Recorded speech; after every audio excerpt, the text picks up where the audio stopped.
Punchinello, Volume 1, No. 22, the 27th of August, 1870 **** Conant's patent binders for Punchinello, to preserve the paper for binding, will be sent post-paid, on receipt of $1, by Punchinello Publishing Co., 83 Nassau Street, New York City. Recommended by physicians.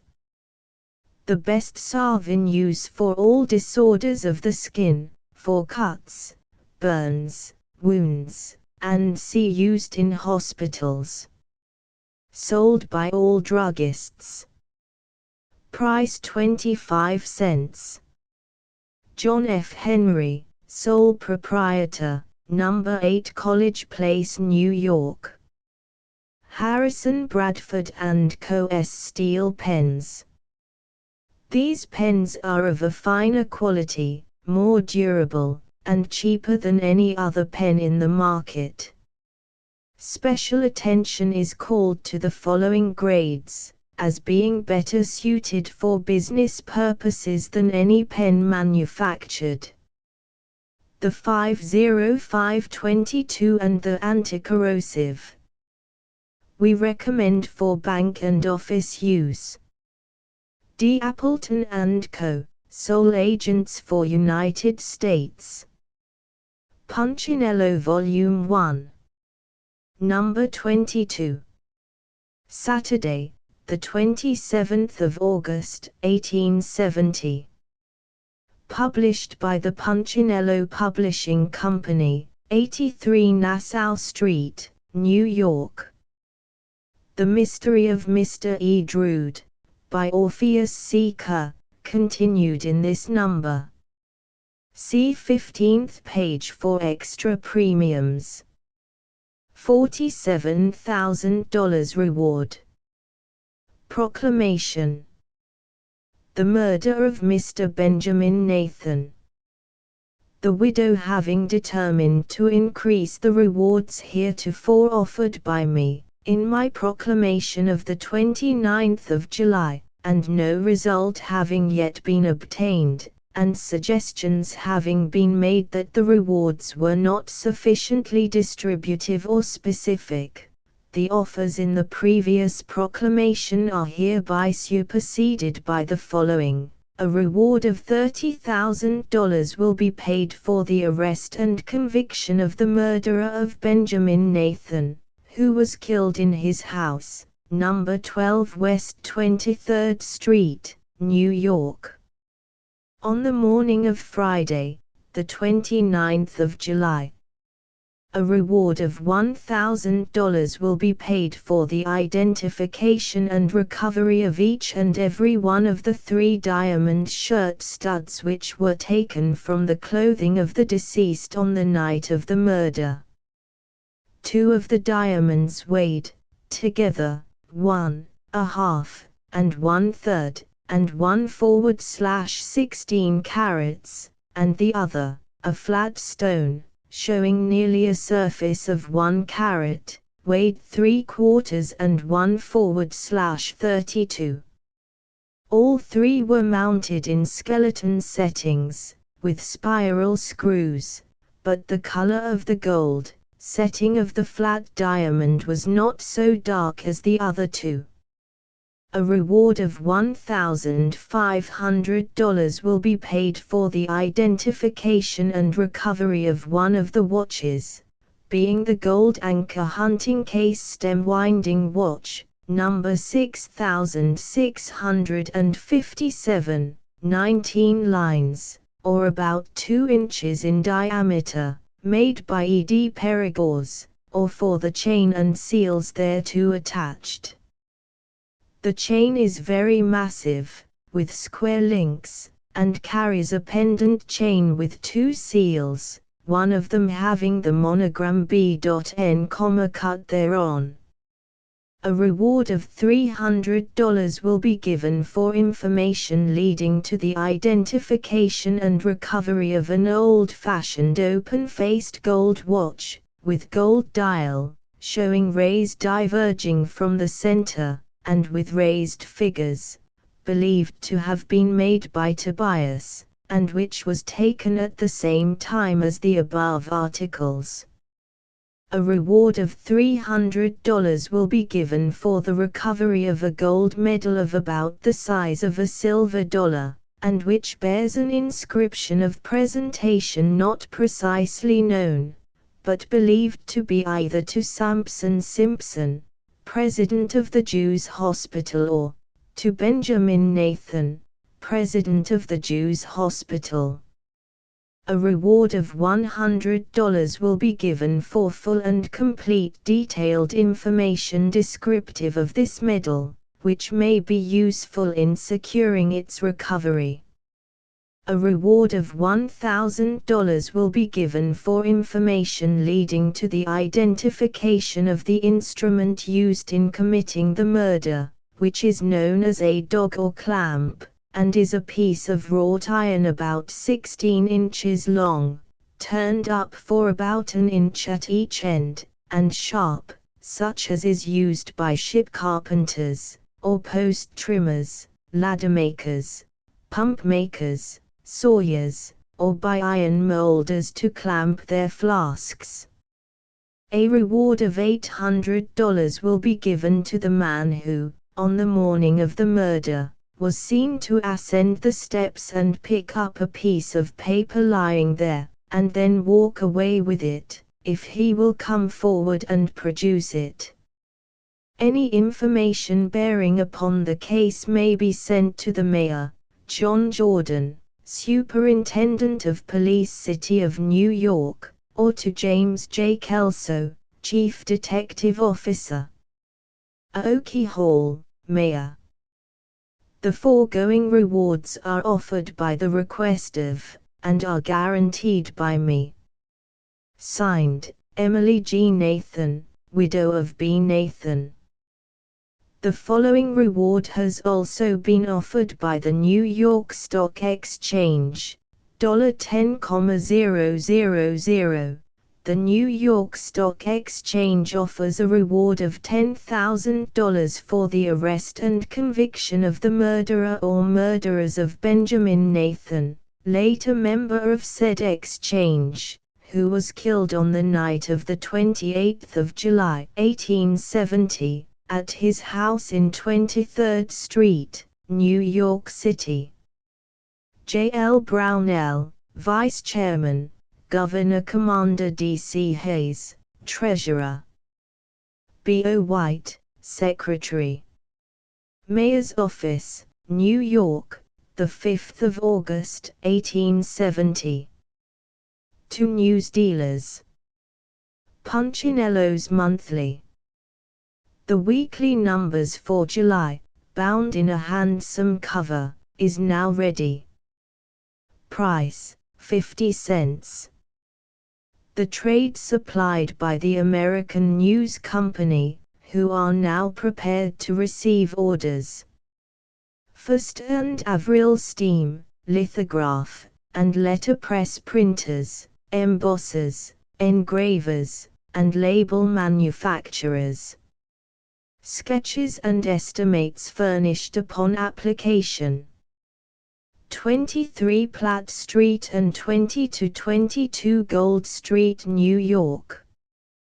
P.O. Box 2845. Foley's Gold Pens. The best and cheapest. 256 Broadway. Wevel and Hammer, Wood Engravers, 208 Broadway, New York. $2 to Albany and Troy. The Dayline steamboats C. Vibert and Daniel Drew, commencing the 31st of May, will leave Vestry Street Pier at 8:45, and 34th St. at 9 a.m., landing at Yonkers, New York, and Tarrytown by ferryboat, Cozzens, West Point, Cornwall, Newburgh, Poughkeepsie, Rhinebeck, Bristol, Catskill, Hudson, and New Baltimore. A special train of broad-gauge cars in connection with the day boats will leave on arrival at Albany, commencing the 20th of June, for Sharon Springs. Fare $4.25 from New York and for Cherry Valley. The steamboat Seneca will transfer passengers from Albany to Troy. Bowling Green Savings Bank, 33 Broadway, New York. Open every day from 10 a.m. to 3 p.m. Deposits of any sum, from 10 cents to $10,000 will be received. 6% interest, free of government tax interest on new deposits commences on the 1st of every month. Henry Smith, President Reeves E. Selms, Secretary.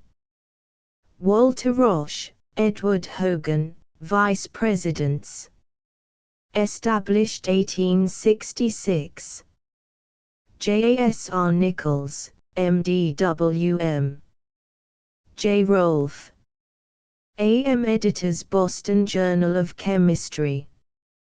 Devoted to the science of home life, the arts, agriculture, and medicine. $1 per year.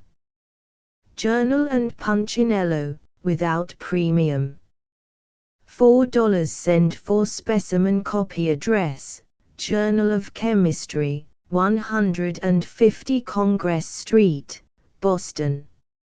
News dealers. On railroads, steamboats, and at watering places, will find the monthly numbers of Punchinello for April, May, June, and July, an attractive and saleable work. Single copies price 50 CTS. For trade price address American News Company, or Punchinello Publishing & Co., 83 Nassau Street. Henry L. Stevens, Artist, Number 160 Fulton Street, New York. Geo. B. Boland, Draftsman and Designer, Number 160 Fulton Street, Room Number 11, New York. Entered, according to Act of Congress, in the year 1870, by the Punchinello Publishing Company, in the Clerk's Office of the District Court of the United States, for the Southern District of New York. The Mystery of Mr. E. Drood. An adaptation. By Orpheus C. Kerr. Chapter 15. Spotted. When the bell of St. Cow's began ringing for ritualistic morning service, with a sound as of some incontinently rambling dun spinster of the lacteal herd, now near at hand in cracked dissonance, as the wind blows hither, now afar, in tinkling distance, as the wind blows hence, Montgomery Pendragon was several miles away from Bumsteadville upon his walking match, with head already bumped like a pineapple, and face curiously swelled, from amateur practice with the Indian Club. Being by that time cold enough for breakfast, and willing to try the virtues of some soothing application to his right eye, which, from a bruise just below it, was nearly closed, the badly banged young man suspended his murderous calisthenics at the door of a rustic hotel, and there entered to secure a wayside meal. The American country hotel or halfway house is, perhaps, one of the most depressing fictions ever encountered by stage passenger or pedestrian afield, and depends so exclusively upon the imagination for any earthly distinction from the retired and neglected private hiding place of some decayed and morbid agricultural family, that only the conventional swing signboard before the door saves the cognizant mind from a painfully dense confusion. smelling about equally of eternal wash-day, casual cowshed, and passing feather-bed. It sustains a lank, middle-aged, gristly man to come out at the same hour every day and grunt unintelligibly at the stage driver, an expressionless boy in a bandless straw hat and no shoes to stare blankly from the doorway at the same old pole horse he has mechanically thus inspected from infancy, and one speckled hen of mature years to poise observingly on single leg at the head of the shapeless black dog, asleep at the sunny end of the low wooden stoop. It is the one rural spot on earth where a call for fresh eggs evokes remonstrative and chronic denial, where chickens for dinner are sternly discredited as mere freaks of legendary romance, and an order for a glass of new milk is incredulously answered by a tumblerful of water which tastes of whitewash brush. Whosoever sleeps there of a night shall be crowded by walls which rub off into a faint feather bed of the flavor and consistency of geese used whole, and have for his feverish breakfast in the morning a version of broiled ham as racy of Attic salt as the rasher of Bacon's Essays. And to him who pays his bill there, ere he straggles weakly forth to repair his shattered health by frenzied flight, shall be given in change such hoary 10-cent shreds of former postal currency as he has not hitherto deemed credible, sticking together in inextricable conglomeration by such fragments of fish scales as he never before believed could be gathered by handled small money from palms not sufficiently washed after piscatorial diversion. It was in at a country hotel, then, that the young southern pedestrian turned for temporary rest and a meal, and pitiless was the cross-examination instituted by the inevitable lank, middle-aged gristly man, before he could reconcile it with his duty as a cautious public character to reveal the treasures of the larder. Those bumps on the head, that swollen eye and nose, came, did they, from swinging this here club for exercise? Well, he wanted to know, now.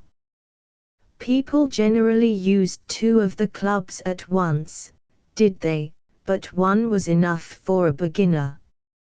Well, he wanted to know, now. Could he supply a couple of poached eggs and a cup of milk? No, young man, but a slice of corned pork and a bowl of tea were within the resources of the establishment. When at length upon the road again, the bruised youth resolved to follow a cattle track across lots for the greater space in which to exercise with his Indian club as he walked. Like any other novice in the practice, he could not divest his mind of the impression that the frightful thumps he continually received, in twirling the merciless thing around and behind his devoted head, were due to some kind of crowding influence from the boundaries on either side the way, and it was to gain relief from such damaging contraction of area that he left the highway for the wider wintry fields. Going onward in these latter at an irregular pace, sometimes momentarily stunned into a rangy stagger by a sounding blow on the cerebrum or the cerebellum, and, again, irritated almost to a run by contusion of shoulder blade or funny bone, he finally became aware that 2 men were following him through the lots, and that with a closeness of attention indicating more than common interest. To the perception of his keenly sensitive southern nature they at once became ribald Yankee vandals, hoping for unseemly amusement from the detection of some awkwardness in the Indian club play of a defeated but not conquered southern gentleman, and, in the haughty sectional pride of his contemptuous soul, he indignantly determined to show not the least consciousness of their disrespectful observation. Twirling the club around and around his battered head with increasing velocity, he smiled scornfully to himself, nor deigned a single backward glance at the one of his two followers who approached more rapidly than the other. He heard the hindermost say to the foremost, "Leave him alone, I tell you, and he'll knock himself down in a minute," and, in a passionately reckless effort of sheer bravado to catch the club from one hand with the other while it yet circled swiftly over his skull, he accidentally brought the ungovernable weapon into tremendous contact with the top of his head, and dashed himself violently to the earth. "Didn't I tell you he'd do it?" cried the hindermost of the two strangers, coming up, while the other coolly seated himself upon the prostrate victim. "These here Indian clubs always throw a man if he ain't got muscle in his arms, and this here little chivalry has got arms like a couple of canes. Arise from me instantly, fellow." "You're sitting upon my breastpin," exclaimed Montgomery to the person sitting upon him. They suffered him to regain his feet, which he did with extreme hauteur, and surveyed his bumped head and swollen countenance with undisguised wonder. "How dare you treat a Southerner in this way?" continued the young man, his head aching inexpressibly. "I thought the war was over long ago. If money is your object, seek out a citizen of some other section than mine, for the South is out of funds just now, owing to the military outrages of Northern scorpions." "We're constables, Mr. Pendragon," was the reply, "and it is our duty to take you back to the main road, where a couple of your friends are waiting for you." Staring from one to the other in speechless wonder at what this fresh outrage upon the downtrodden South could mean, Montgomery allowed them to replace his Indian club in his hand, and conduct him back to the public road, where, to his increased bewilderment, he found Gospeller Simpson and the ritualistic organist. "What is the matter, gentlemen?" he asked, in great agitation. "Must I take the oath of loyalty, or am I required by Yankee philanthropy to marry a negress?" At the sound of his voice, Mr. Bumstead left the shoulder of Mr. Simpson, upon which he had been leaning with great weight, and, coming forward in 3 long skips, deliberately wound his right hand in the speaker's necktie. "Where are those nephews? Where's that umbrella?" demanded the organist, with considerable ferocity. "Nephews, umbrella," gasped the other. "The Edwins, bone handle," explained Mr. Bumstead, lurching towards his captive. Mr. Montgomery interposed the Gospeller, sadly. "Mr. Drood went out with you last night, late, from his estimable uncle's lodgings, and has not been seen since." "Where is he?" "He went back into the house again, sir, after I had walked him up and down the road a few times." "Well, then, where's that umbrella?" roared the organist, who seemed quite beside himself with grief and excitement. "Mr. Bumstead, pray be more calm," implored the Reverend Octavius. "Mr. Montgomery, this agitated gentleman's nephew has been mysteriously missing ever since he went out with you at midnight, also an alpaca umbrella." "Upon my honor, I know nothing of either," ejaculated the unhappy Southerner.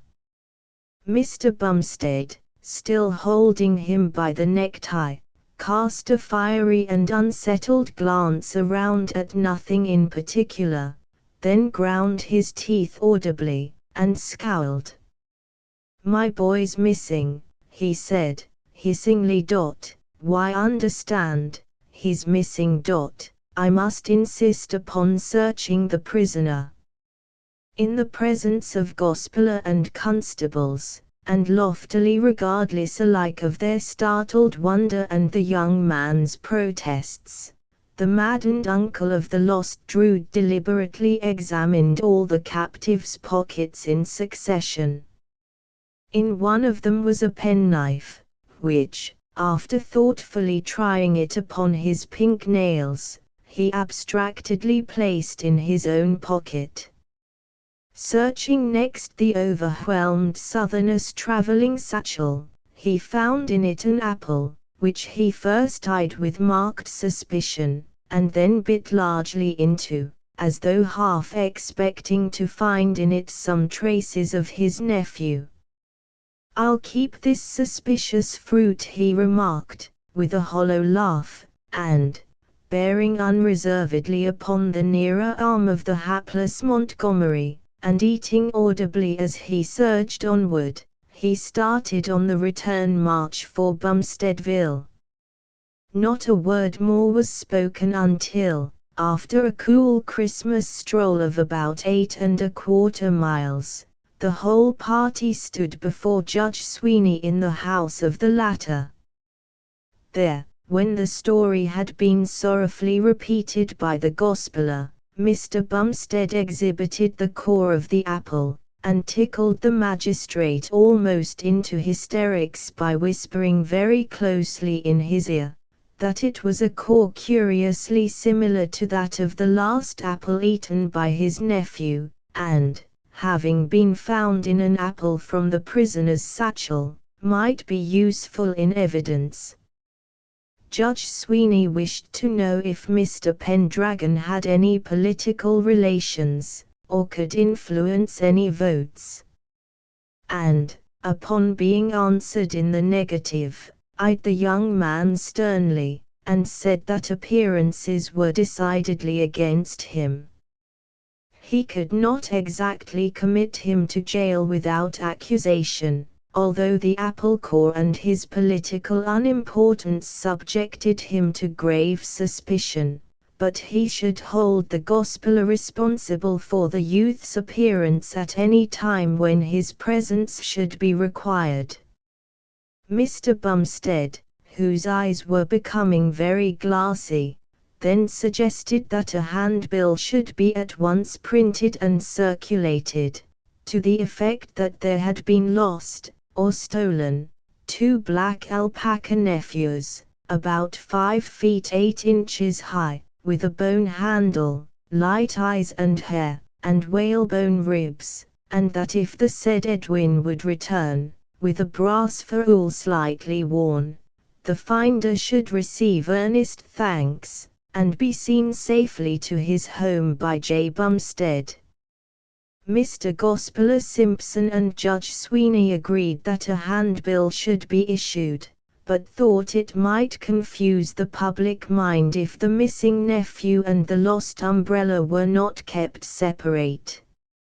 "Has either of you gentlemen ever been an uncle?" asked the ritualistic organist, with dark intensity. They shook their heads. Then said Mr. Bumstead, with great force, "Then, gentlemen, you know no what it is to lose an umbrella." Before they could decide in their weaker minds what the immediate connection was, he had left them, at a sharp slant, in great intellectual disturbance, and was passing out through the entryway with both his hands against the wall. Early next morning, while young Mr. Pendragon was locked in his room, startled and wretched, the inconsolable uncle of Edwin Drood was energetically ransacking every part of Bumsteadville for the missing man. House after house he visited, like some unholy inspector, peering up chimneys, prodding under carpets, and staying a long time in cellars where there was cider. Not a bit of paper or cloth blew along the turnpike, but he eagerly picked it up, searched in it with the most anxious care, and finally placed it in his hat. Going to the pond, with a borrowed hatchet, he cut a hole in the thick ice, lost the hatchet, and, after bathing his head in the water, declared that his alpaca nephew was not there. Finding an antique flask in one of his pockets, he gradually removed all the liquid contents therefrom with a tubular straw, but still could discern no traces of Edwin Drood. All the livelong day he prosecuted his researches, to the great discomposure of the populace, and, with whitewash all over the back of his coat, and very dingy hands, had just seated himself at his own fireside in the evening, when Mr. Dibble came in. "This is a strange disappearance," said Mr. Dibble. "And it was good as new," groaned the organist, with but one eye open. "Almost new, what was?" "Th umbrella." "Mr. Bumstead," returned the old man, coldly, "I am not talking of an umbrella, but of Mr. Edwin." "Yesh, I know," said the uncle. "A right. I'm lle sleepy, tha Sal. I've just seen my ward, Mr. Bumstead. Sheep you're well, sure." "She is not pretty well. Nor is Miss Pendragon. "I'm vara sorry," said Mr. Bumstead, just audibly. "Miss Pendragon scorns the thought of any blame for her brother," continued Mr. Dibble, eyeing the fire. "It had a bun-bone handle," muttered the other, dreamily. Then, with a momentary brightening, "'Scuse me, sure, wha'll I take?" "Nothing, sir," was the sharp response. "I'm not at all thirsty. But there is something more to tell you. At the last meeting of my ward and your nephew, just before your dinner here, they concluded to break their engagement of marriage, for certain good reasons, and thenceforth be only brother and sister to each other."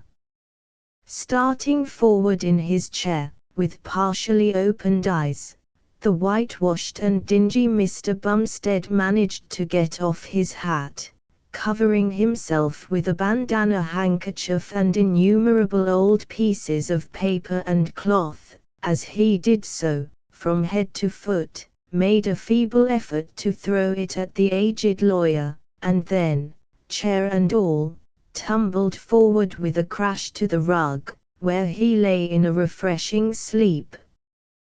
To be continued. Chinkapin at Long Branch. A Quaker friend of mine once observed that he loved the ocean for its broad brim. So do I, but not for that alone. I am partial to it on account of the somewhat extensive facilities it affords for sea bathing. Learning to swim, by the way, was my principal elementary study. I have just returned from taking a plunge in company with many other distinguished persons. How it cools one to rush into the boiling surf! How refreshing to dive below the billow! I don't think I could ever have a surfeit of the surf, I am so fond of it. Oh! The sea! The sea! With its darkly, deeply cerulean, but stop! I am getting out of my depth. Would that I were a poet, but I ain't, so what's the use? As I sat on the veranda of the hotel the other morning, gazing on the broad expanse of ocean and wiping the perspiration which trickled from my lofty brow. The thermometer marked 90 degrees. I could not help recalling the beautifully appropriate lines of the celebrated bard, when the sun's perpendicular rays begin to illumine the sea, the fishes exclaim in amaze, "Confound it! How hot it will be! What a pity that the bathing here has a drawback."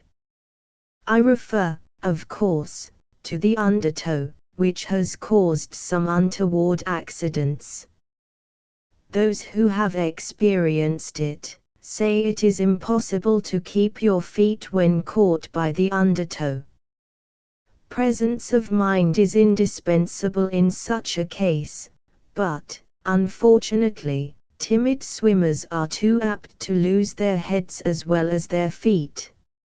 Some of the lady visitors are beautiful swimmers, and their divers' charms excite universal admiration.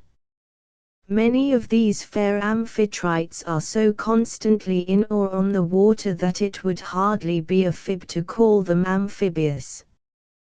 Their husbands and brothers are, I regret to say, not so much on the water, preferring something a trifle stronger semi-occasionally, if not oftener. You know what a popular amusement crabbing is here. I seldom indulge in it myself, as I have bad luck, which makes me crabbed. Our distinguished guests, as Jenkins would say, are very numerous, and it is truly an edifying sight to see judges, legislators, eminent politicians, and other heads of the people bobbing about in the water together. Some folks don't seem to care what they spend when they come here, and no sooner arrive at the branch than they branch out into all sorts of extravagance. There is some superb horse flesh here just now, and the fastest nags may be seen doing their level best on the smooth beach. The race track, grandstand, and sea are all that the vivid fancy of a Punchinello can paint them. The bathing costumes.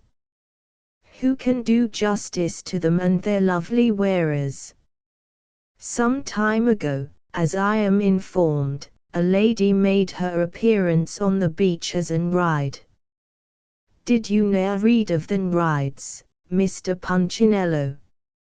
If you have, you are aware that they were the sea nymphs of the ancients, in other words the old maids of the sea, who never got married, and frequently played scaly tricks on mariners.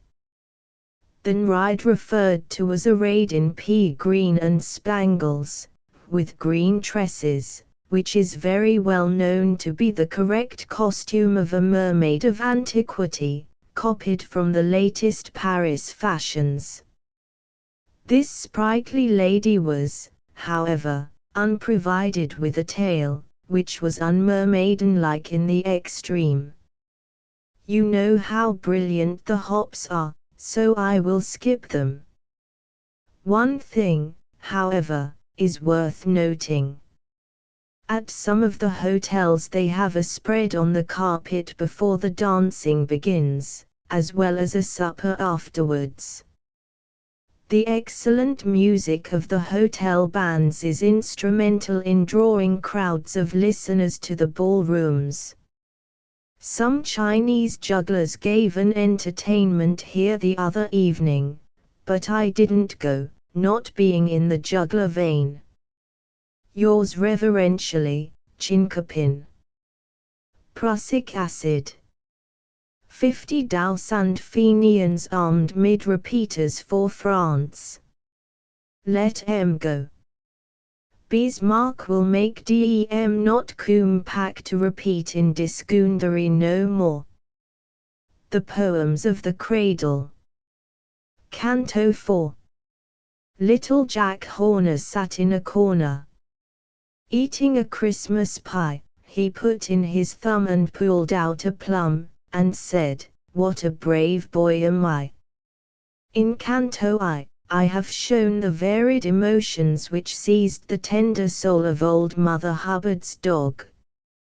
Emotions so fierce in their sorrow, that they left not a single wiggle in his tail. His hopes were crushed, his expectations ruined. In Canto 2 I have pictured the musical propensities of the genus cat, the wandering vagaries of the mundane cow, the purp's withering contempt thereat, and the frisky evolutions of the dish which rolled off on its ear. In Canto 3 I have portrayed the tender passion and its melancholy result on the hillside, a fitting illustration of the fact that the course of true love never did run smooth, especially if there were big rocks to knock one's toes against. And now, in Canto 4, I am about to portray childish innocence in the pursuit of bliss. All things are graded, with the trifling exception of many of our streets. But who cares about this grade of bliss? I don't, and I am sure the poet didn't when he sang the lines at the head of this chapter. Bliss is graded. The old man in Wall Street, with white hair and white necktie, and smooth polished tongue, has his degree of bliss when he is engaged in throwing stones at the apes in the tree-top, that they may return the throw with gold coconuts. The young lady has her degree of bliss when her waist is entwined by dear Charles, who soothes her troubled spirit with the tender melody of red as a beet is she, alluding to her would-be rival. The nice young man has his degree of bliss when he chews a toothpick, poor goose. Not the nice young man, but the fowl which gave the quill, and is given a smile by a dark-eyed female in a passing stage.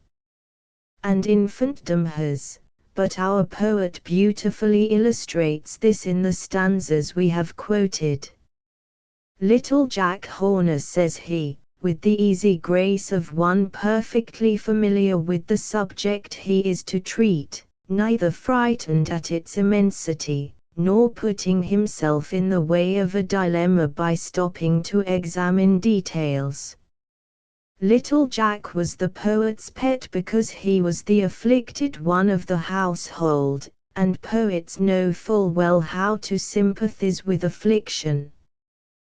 Perhaps Jack sat down to dinner next to cross-eyed Susan Ann, by Brother Bill's gal, and perhaps Jack's nose was tickled by a little blue bottle, and that he sneezed right into her soup plate, and then he was hurried from the table for blowing a fly into Susan Ann's soup.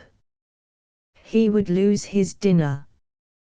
His napkin would miss its accustomed wash. Shall it be thus? No, says the poet.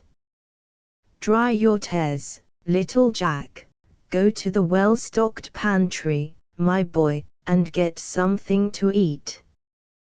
The jury will not convict you of stealing, for their verdict will be that you did the deed in self-defense. And he did, go to the closet, and sat in the corner, eating a Christmas pie. See the smiles as they read themselves on his chubby countenance. How little Jack looks at the pie. How he turns it round and round to find the best spot whereon to begin the attack.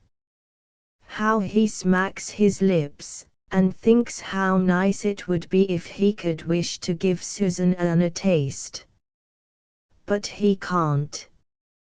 Suddenly an idea strikes Jack.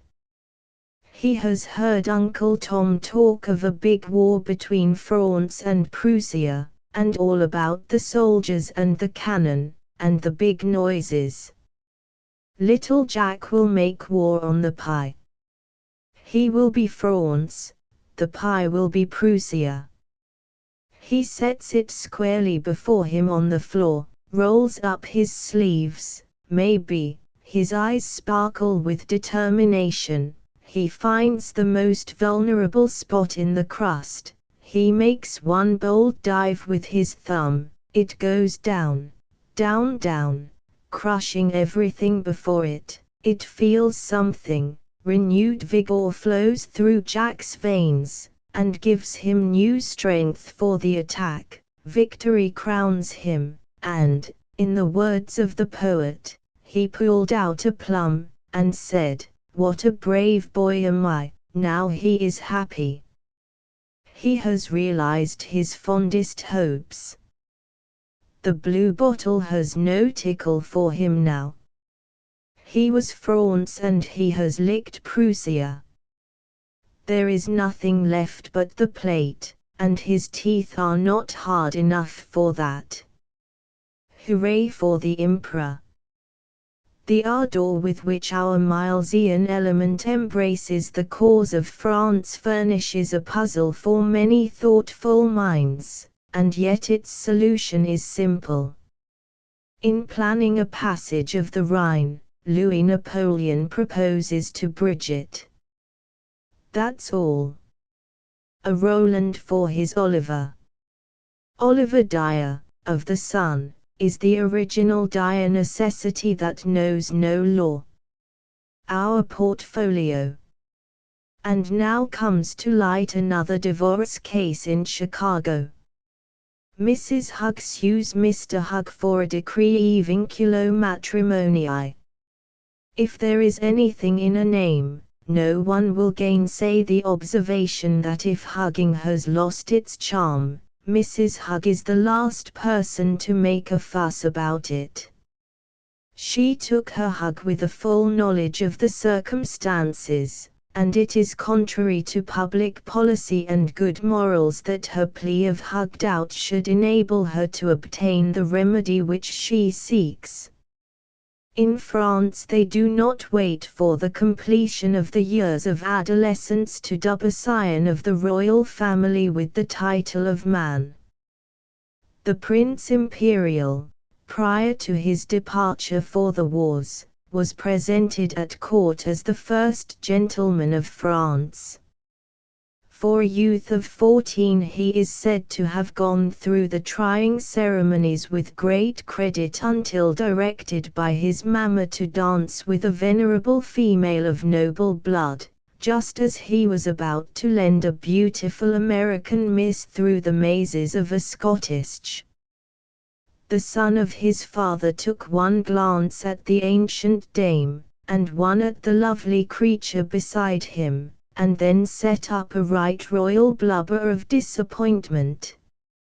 "Remember, my son," said Eugenie, "you are a man now, and men never cry." "Oh, Mamma," sighed the afflicted prince, "let me be a boy again, rather than dance with cette vieille yonder." Alas! For the ambition of monarchs, who put forward their beardless progeny to do the deeds of men, and to suffer with men's fortitude, when they are more fit to be puling in a nurse's arms, or unravelling silk skeins for some maid of honor. The watering places. Punchinello's vacations.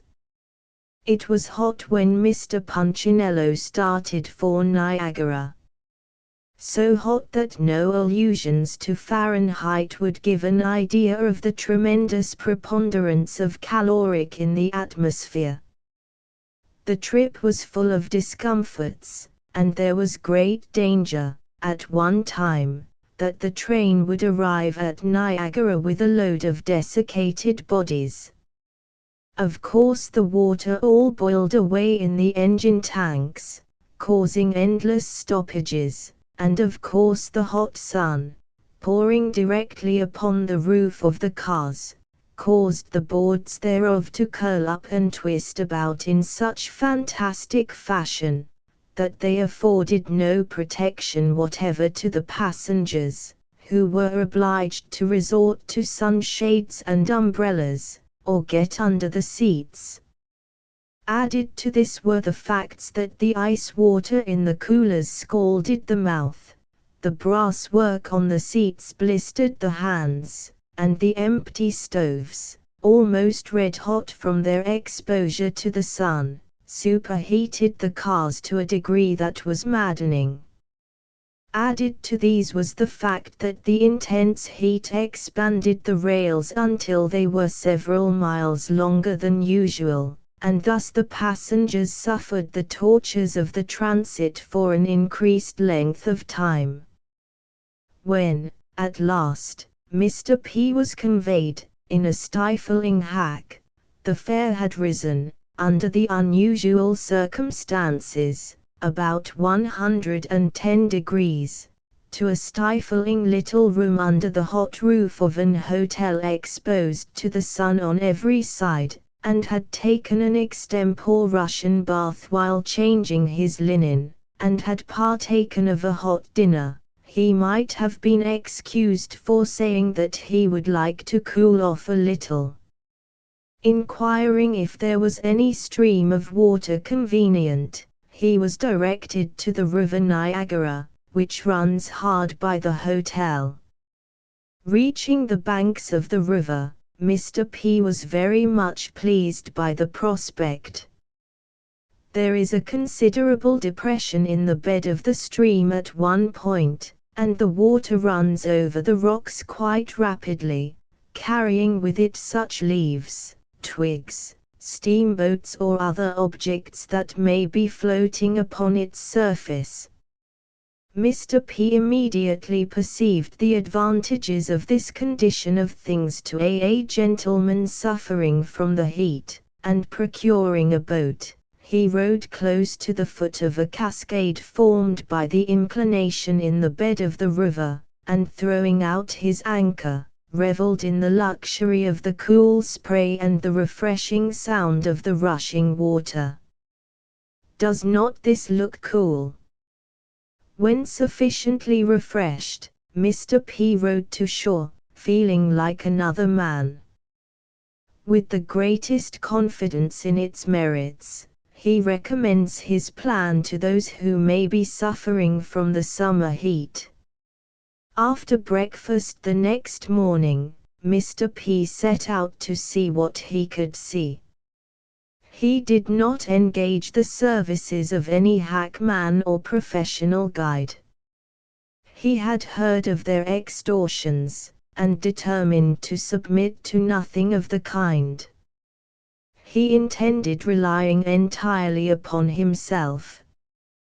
He walked some distance without meeting with any of the places of interest of which he had heard so much. Meeting at length with a respectable elderly gentleman, Mr. P inquired of him the way to the Cave of the Winds. The Cave of the Winds. Ah, said this worthy person.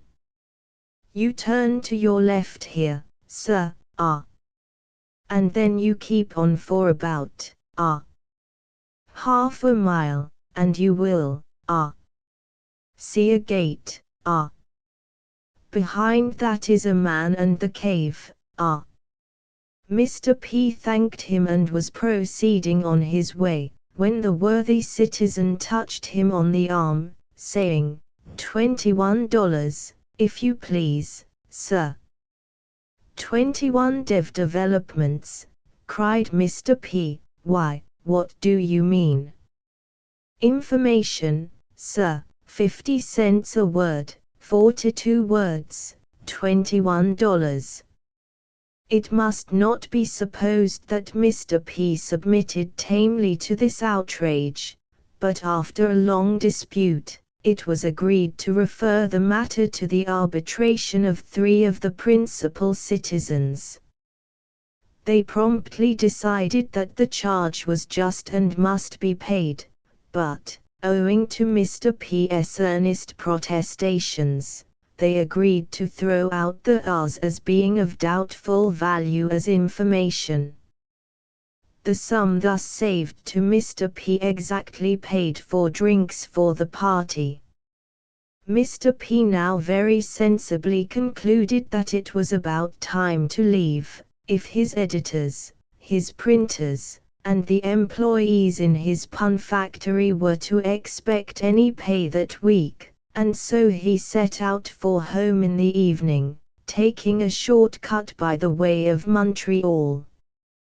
He thought that a day might be very profitably spent here, especially if he could fall in with any of the French Canadians, of whose peculiarities he had heard so much.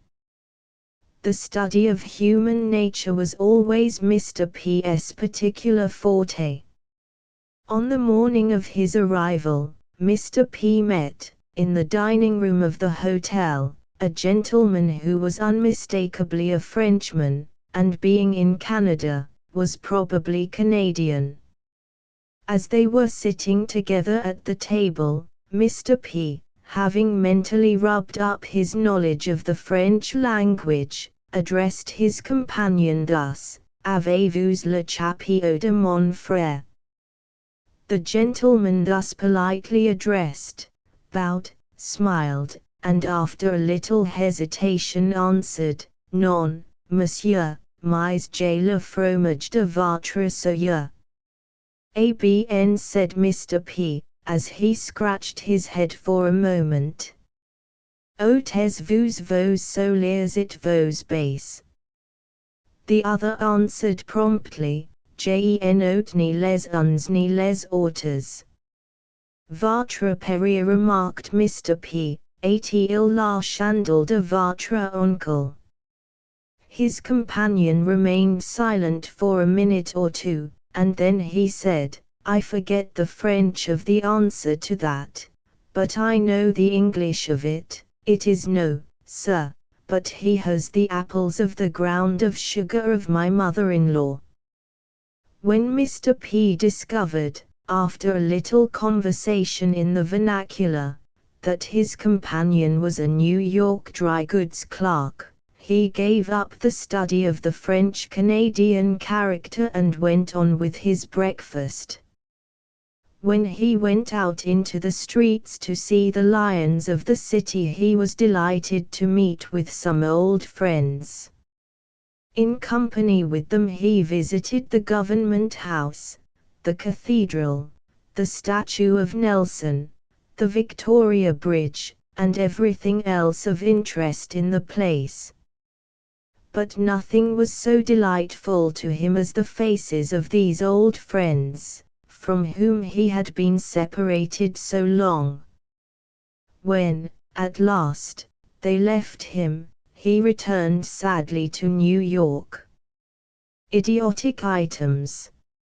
On Tuesday last, one of the swans in Central Park laid a hen's egg. A celebrated English professor of heraldry is now at Long Branch, studying the crests of the waves. Dr. Livingston is no longer a white man. The large colored princess whom he has been compelled to marry has beaten him black and blue. Louis Napoleon's first bulletin about the war was the bullet in the pocket of Nap Jr. An intelligent cordwainer of this city has invented a bathing shoe to fit the undertow at Long Branch. The lock of the writing desk made with his own hands by Louis Napoleon, at Hoboken, has been presented to the Empress Eugenie by a gentleman residing at Union Hill, in exchange for a lock of Her Majesty's hair. Yesterday, while three eminent Wall Street brokers, names Brown, Jones, and Robinson, were engaged in watering stock, they fell in and were drowned. Loss fully covered by insurance. Kyle Forms is oddly reported to have lost his bass voice through overindulgence in lager beer. He drank a barrel of beer a day, and his voice has now become a barrel organ. In France the Marseillaise has become the national hymn, while, in Prussia, Bismarck is decidedly the national hare. A French paper has an article respecting certain musical fishes found in the Indian seas. They ought to be engaged for Pike's Opera House. The annual panther, weighing 8 feet, 9 inches, from snout to tip of tail, and measuring 213 lbs, has just been killed in the Adirondacks by a reporter. Political claptrap. The sympathy exhibited by the Sun reporters and editors for the unhappy victim of Ogre Tarmany is particularly touching. Association with the wickedest man in New York, the Honorable John Allen, protege of the Reverend Oliver Dyer, has evidently demoralized the pure beings who control the immaculate sheet known as the sun, whose putrescent light shines for all. These panders to the depraved taste of a depraved portion of the community, may exult in the spectacle presented in the city of New York on Sunday, the 7th inst., but is it not a sorrowful thing in a so-called Christian land to see a murderer borne with triumph to his grave, while pseudo-philanthropists deck his bier with flowers, and deliberately charge a great political party with having hunted the wretched man to his death? Was there no nobler game worth the killing by Tarmany? Was there not a stag of 10 to be found, to be struck, if party necessities required it? Would Oakey Hall and Peter B. Sweeney put such a slight upon these bastard allies of the O'Briens and Morrises, whose columns are open to the highest bidder, and whose lips reek venom while their hands are ever ready to strike a victim in the back, as to pass them by while they were on the war-path? But hold, perhaps we have a clue to this singular conduct of the Tarmany warriors. They may have foreseen how apt the sweet people are to confer immortality upon those whose death becomes them better than their life, and therefore wisely forbore to disturb those blissful with murderers and felons which seem to bind the satellites of the sun and the denizens of the tombs together. Summer on the Catskills, by Regalia Rayner. I, O thou Mount Catskill, whom I now survey in roseate brightness of the newborn day, to thee my thankfulness I would convey, for self and crowd, who from the glare and hum of hot financial lives, have sought repose upon thy wondrous crest, and brought our wives. I gaze upon thy placid brow, where storms do reckless rage, forgetful of the storms of life, and Mr. Beecher's stage. Too I gaze upon thy beauteous vistas far and wide, I see the daybreak beautifully paint thy rugged side, I see Aurora show the panorama night did hide, I see the lazy Hudson gradually glide, reluctant to abandon thee, and seek the salt sea tide. I think almost excusingly of that tough $2 ride, and only for my wallet's sake, I longer would abide. 3. Nature has kindly gifted thee with meadow, lake and dell, and for the falls of Catskill I know no parallel. Humanity has crowned thee with this festive gay hotel, where fame and fashion eager wait to hear thy dinner bell, O Mount. O View. Thy beauties now I can no longer tell, for, after breakfast, I must say, O Catskill, fare thee well, and leave thee, in one of those abominable stages, which I wish it was in H. even. Extraordinary Legerdemain. The Soldiers' Monument at Cambridge is the result of the combined efforts of Cyrus and Darius Cobb, whereas, Sylvanus, alone and unassisted, is able to raise, every week, a tall column on the surface of the NY Ledger. Censor of the press.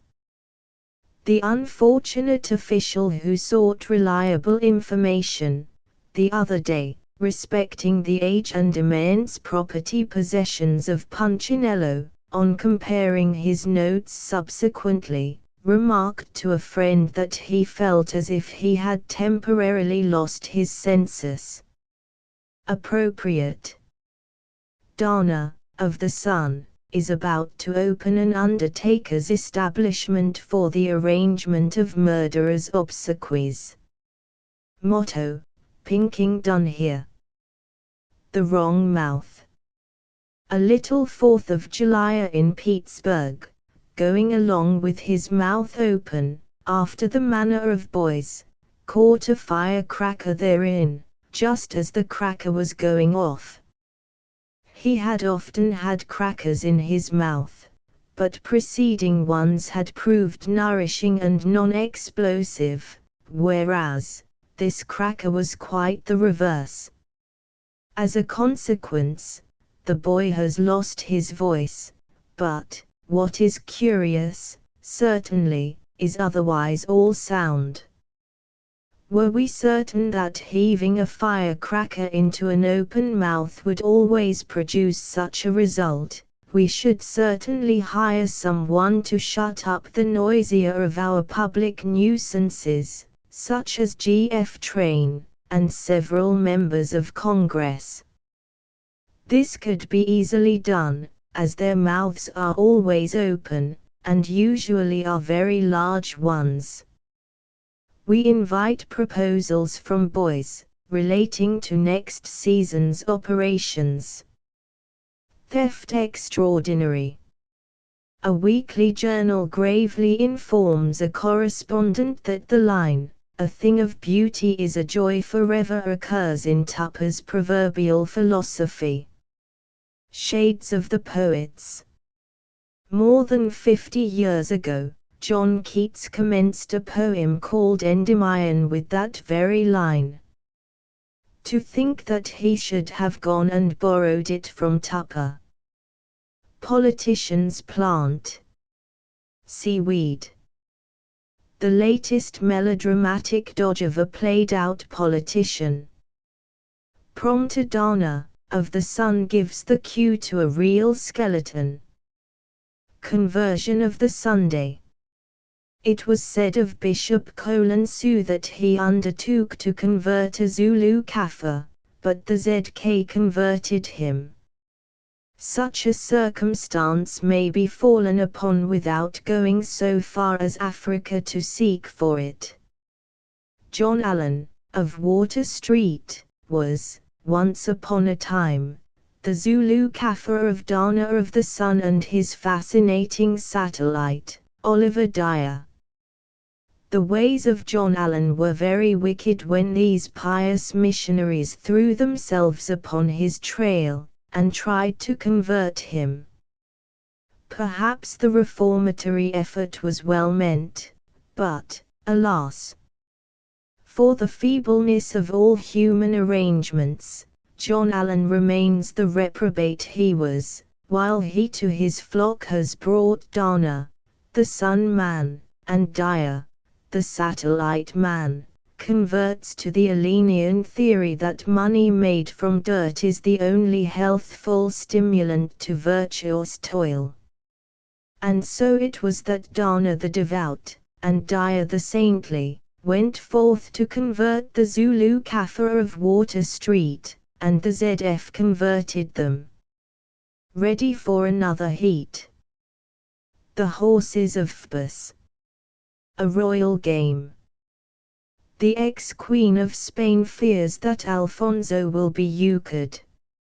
She remarked to him recently, "Play your king." Contemporary sentiments, on the Great War question. "William's my man," cries one enthusiast, "he'll be in Paris, sure, within 10 days. "Paris your granny," cries one just as fast, "ere that, man. You'll see Berlin in a blaze." France has the finest soldiers ever seen. Says one who knows, they never can be beat. One who knows also, says, the French are green. Their only real strength is in their fleet. Oh, hang their fleet, exclaims another man, it's useless now, it has no work to do. But let France use her navy all she can, you'll see if Prussia doesn't put her through. Prussia ain't able, cries an eager one, let her drink all the lager in her shops, she'll find the little job is not yet done, for all there's such enormous strength in hops. And if there's any danger comes to France, remarks the seventh man, Ireland will arise. And if she does, old England will advance. The eighth, an Englishman, with pride replies. And so they have it hot, for half a day, first A, then B, then C and D at once, and thus the precious moments roll away, and none can tell who is the greatest dunce. The aldermen to their dinner. Gorgeous. The ovation of murder. The devil, soliloquizing. New York's the place for me. This is what I call real enjoyment, a murderer's funeral procession grander far than that of any great and good citizen, and this in a city of Sunday schools and churches. The Devil's Walk, Sunday, August the 7th, 1870. Hiram Green at the Female Convention. The Cardiff Giant and other fossils at Saratoga. Double, double, heaps of trouble, women's rights will bust the bubble. Shakespeare. W.M. The wolves in sheep's clothing convenched again for an annual ripping up of things, at Saratoga. The undersinned, in custody of the undersinned's wife, who is a hickakalorm of the Skeensparrosaurises, was present at the singing of the above selection from the defunct bard. Male and female women was there dressed emblematical of their calling. Black folks and white with red hair and grey, mingled for a fight in Saratoga. Shakespeare and Green. Susan B. Anthony was scrumptiously ragged out in broadcloth. A Turkish towel-in vest, patent lethea boots and silk hat, completed her toot-in cymbals. Ernest L. Rose wore an R.B. Scotch Casimir suit. She carried a cane and wore her hair parted in the middle. Mrs. Rube Fenton, Marthy Wright, a limping Brown, Sri Filio, Mrs. Dexter Knowlton, Lily Devers Blake, Sri Halleck, Phoebe Carey, and other prominent fireside agitators and hearthstone depopulators, were becomingly arrayed, and did gusties to their tailors. Frederick Douglass, a fiery brunette from Rochester, looked bewitching in a more antique silk dress. A camel's hair overskirt hung gracefully over his loins. Peeping out from beneath his robes, was a delicate little foot, encased in a flesh-colored pair of No. 11 buckskin moccasins. His hair was done up in a 2-bushel waterfall, and was frizzled all over, a la Ethiop. Edwina Studwell, of Brooklyn, looked stunning in a Granny Dean walking dress and red cotton umbrella. His back hair was tempestuously arranged. A couple of Bologna sausages, in a highly chawed-up state, hung pendant from the aft of his gorgeous waterfall, and dangled to his heels, a large E.P. John, when approached by that great captivator of susceptible hearts. Susan B. Anthony. Ed blushed like a red-headed woodpecker, and hid his modesty behind a $4 palm leaf fan. Steve Greifswald, Dan Ketchum and a few other mannequins, was dressed according to the prevailing fashions of the feminine sects. A good clean shave would have completed their disguise, and folks wouldn't have had a suspicion but what they was acting to be. I was shocked to hear one audacious wretch remark, "Them chaps look like a lot of henpecked broken furniture." Come, sisters, cheer we up his sprites and show the best of female spites, so teach that horrid critter, man, we'll swallow him whole, whene'er we can. 1 St. Which Susan B. was elected chairman. On taking her seat she said, "My female friends by birth, and my female friends by brevet, we have convenced for the purpose of having our rights redressed a voice. Hadn't you better go home and redress yourselves first?"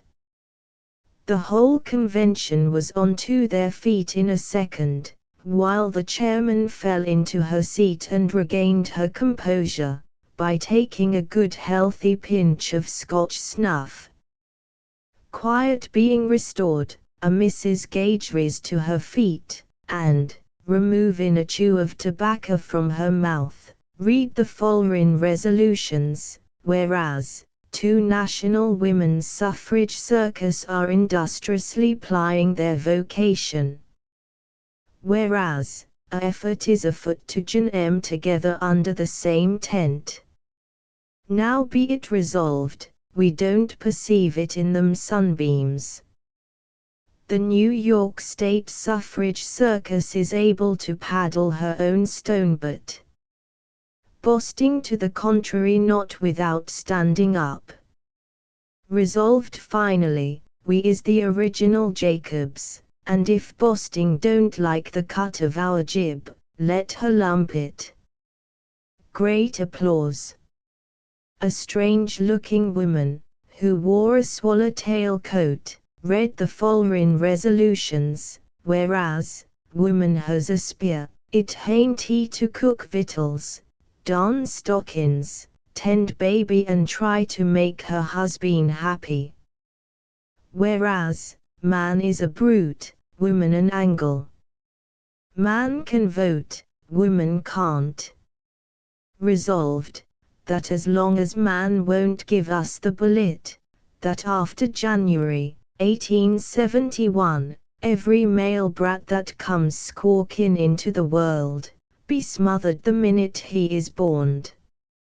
Resolved, that when the male race is extinguished, the superior critter, woman, take peaceable possession of the bullet box. These resolutions was vociferously cheered, Mrs. Green becoming so excited that she whacked me over the head with her parasol in a most ungentlemanly manner. N.B. I would here state that I'm a resistant agin female suffrage. Give women the 16th Commandment and we can cry peace until our windpipes are collared. But not a darned bit of peace will we get, except a cash only a piece is knocked off of our snoot, for refusing to get up early Monday mornings to do the washing. At the above juncture of the proceedings, the Cardiff giant, who is spending the summer at this celebrated watering place, entered the room. The old fella had heard of this great fossil convention. As the distinguished fraud entered the room, cheers filled the air. Members in ecstasy jumped up onto the benches, stood on their heads, threw their false teeth all about the floor, and acted like a lot of Rocky Mountain Injuns, chock full of New England rum. Silence was restored by tossing a live man to the excited Amazons, whom they tore to pieces, partly satisfying their craven appetites. Old Gypsum then oratoricized as viz, fellow fossils, this is indeed the most momentous event I've attended since I left Onondaga. When Cotton Mather came over in the Great Eastern, he sent out a dove to see if the pilgrims would allow her to pick any flowers off of Plymouth Rock. What was the result of that experiment? Why, the dove couldn't he find any rest for the sole of her shoe, for Plymouth rocks were thicker than Cardiff giants. That base man, Barnum, had taken plaster casts of the old rock, and there wasn't he a town along the coast, but what had its original Plymouth rock. The dove, not being a good judge of genuine stuns, made her shoe fly back to the old ark, and told her tale. Therefore, I ask as a personal favor, seeing that Barnum served me same's he did old Plymouth Rock, that when this august assemblage of fossilized human beings comes down onto the male portion of the U-States, old PT be turned over to us. I'll make him think he's got straddle his woolly hose, and an army of mermaids was after him with red-hot pitchforks. Grant me this favor, and when the fight of the Amazons begins, you can count on me to hold your bonnets. Amid tremendous applause old Fort Dodger squatted. Letters were then read from the Cohoes Mastodon, Artemis Ward's wax figures, the woolly hose, a miscellaneous lot of Egyptian mummies, and Theodore Tilton, regretting their inability to attend the fossil convention. Horace Greeley was then anathemized, Ben Butler, Senator Wilson, and Geo. Francis Train eulogized. Resolutions were offered that Congressman Morrissey be pulverized by some talented female starting a opposition clubhouse, employing none but tigers of the gentle sects. After a few more summer complaint speeches again that horrible, bloodthirsty, two-legged monster, man. The annual hen convention of antediluvian fossils tied up their bonnet strings, took their husbands under their off-arm, walked down to Congress Spring. The witches who dip up the mineral fluid danced about the cauldron, while the president of the company spying the females approaching remarked, "By the pricking of my thumb something wicked this way comes." The above, friend Punchinello, was as seen by, yours faithfully, Hiram Green, late Gusties of the Peace. Birds of passage. The African ostrich is sometimes trained to carry passengers on his back, but the player of our national game is often seen going out on a fowl. A very necessary precaution blocks and blockheads. Mr. Punchinello, as the acknowledged redresser of American wrongs and the enemy of public nuisances, we beg your attention to a vice which seems to be upon the increase, and which grows in strength with what it feeds upon. As the vice in question appears to be upon the increase, and to fascinate its victims by the allurements of the excitement, we consider it worthy of Punchinello's lance, or, in other words, of being transfixed upon Punchinello's quill. We refer to the loafing which invariably takes place upon the occasion of the relaying of the wooden pavement. I say wooden more particularly, inasmuch as new-fangled varieties of pavement, such as concrete, Nicholson, etc., although they have their day, cannot be said to compete for a moment in public regard with the good old-fashioned kind first described. Of all the causes that arrest public attention, surely this laying of wooden pavement is the most enduring and effectual. People of every grade and degree make a dead halt as they approach this center of interest, and at once settle down for a prolonged inspection of the works before them. It is true that everybody has seen the same thing 150 times, but this description of indulgence appears to grow by what it feeds upon, and the fascinated victim watches the operation of the workers with a gratification which knows no abatement. The usual formula gone through upon these occasions is as follows: citizen approaches the scene of interest, and sees crowds of spectators upon each side. He glances at the workmen, and, after taking stock of both them and the overseer, proceeds to read the opinion of his fellows in their faces, after which he settles down in right earnest with his hands in his pockets for a prolonged stare. This latter may continue for periods varying from 10 minutes to an hour and 3/4, according to inclination or opportunity. If the spectator is a man of business, it is just possible that he may content himself with measuring the size of the blocks with his eye, and then pass on, content to know that he, as one out of many taxpayers, is getting the value of what they are called on to pay for. But with the mass of the onlookers, the pouring of the hot pitch into the gravelled interstices is watched with a satisfaction ever new, like that bestowed in the pantomime upon the application by the clown of the red-hot poker. There is also the pleasure of seeing others at hard work, and the indulgence of everybody's belief, which is common to all present, that he or she could suggest an improvement upon the work proceeding, and the manner of doing it. Then they look at each other once more and depart contented. Upon a moderate calculation, the amount of time devoted by human beings to this amusing study, in the city of New York, amounts to 2,450,000 hours per annum. England's quandary. Conjecture and expectancy, O Punchinello, have been the order of the day in this European turmoil, with regard to the position of what are called neutral powers.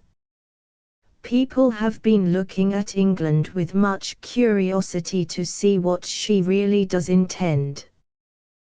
With the facilities which our special wire affords, I am enabled to report a highly interesting soliloquy delivered by the Right Honourable W. E. Gladstone, to his bedpost, at his home in Spring Gardens, London, after a hot night's debate at St. Stephen's. Our reporter concealed himself in the keyhole and took verbatim notes. As in the case of the speeches delivered by the rival monarchs to their armies, which you published a week in advance of the speeches themselves, the following can be relied on: I'm tired of answering questions. Let me think a while. Is war the only alternative? They blame me for not talking out. Fools, they don't know where they stand. At home and abroad, difficulty. Our workmen emigrating, the Irish irreconcilable, curse that word, nothing cheerful that side. France can rock her irreconcilables to sleep to the war lullaby of that man we have so trusted only to betray us. Our irreconcilables only wait for war to side with our enemy. Prussia, grasping bulldog as she is, makes capital out of it, and calls us to her side, while our stupid people burn with a Prussian fever, which may turn to a plague tomorrow. Is the Prussian whom we have helped to humble to be our only ally? Then must we write ourselves down asses in Constantinople. If we had some other head besides weathercock expediency. France has an emperor, Prussia a king to lead them, we have a queen who takes walks in the Isle of Wight, and her son, Bah, a roue about town. Their marriage alliances are drag chains, not bonds of love. Denmark does not forget our treachery in '65. Holland is afraid of France. We are safe from America yet. They are too much afraid of the German vote, thank heaven, to side with France, but Alabama is her watchword, and she only waits to strangle us.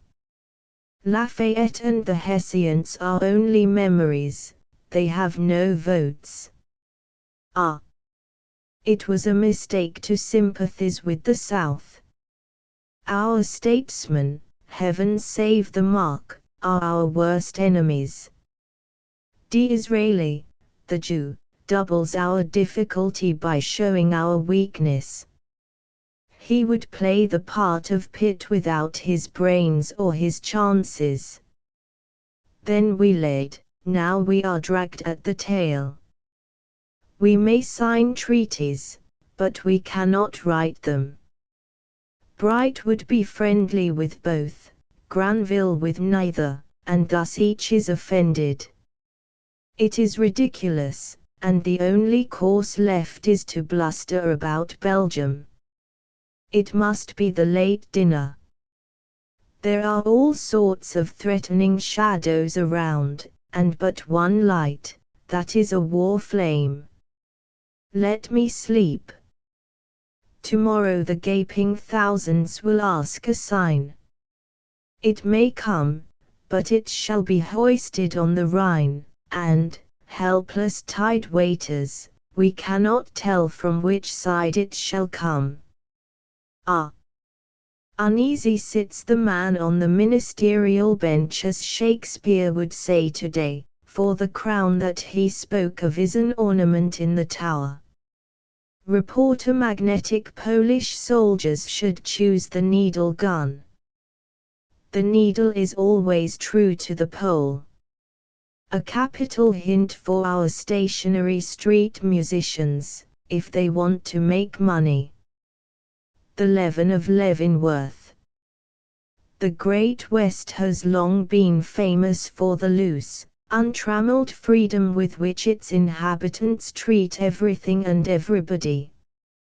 Breadth, no less than length, is a striking feature of Western settlements, and that this element is conspicuous in the journalism of those singular abodes, no less than in the social life of their inhabitants, generally, is evidenced in the following advertisement cut from the Times, a paper published at Leavenworth, Kansas. Notice to drivers of fast stock.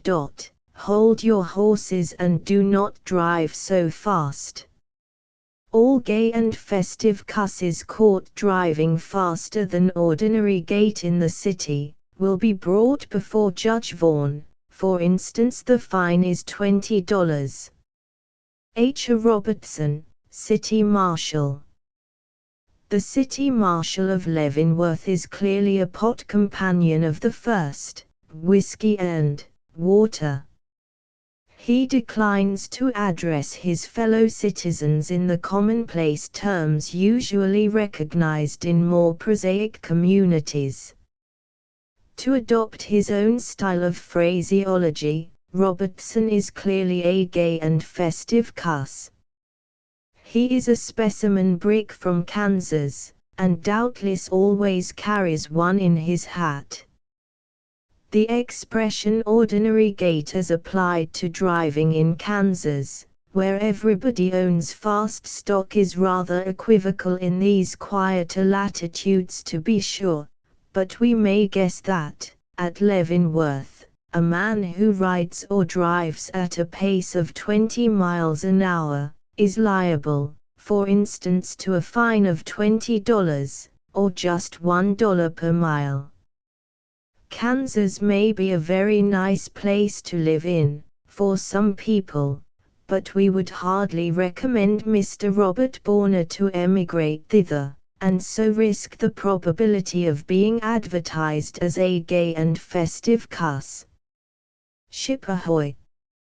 Of all public performers, there are none who draw better than the gymnasts who risk their necks by attempting hazardous feats.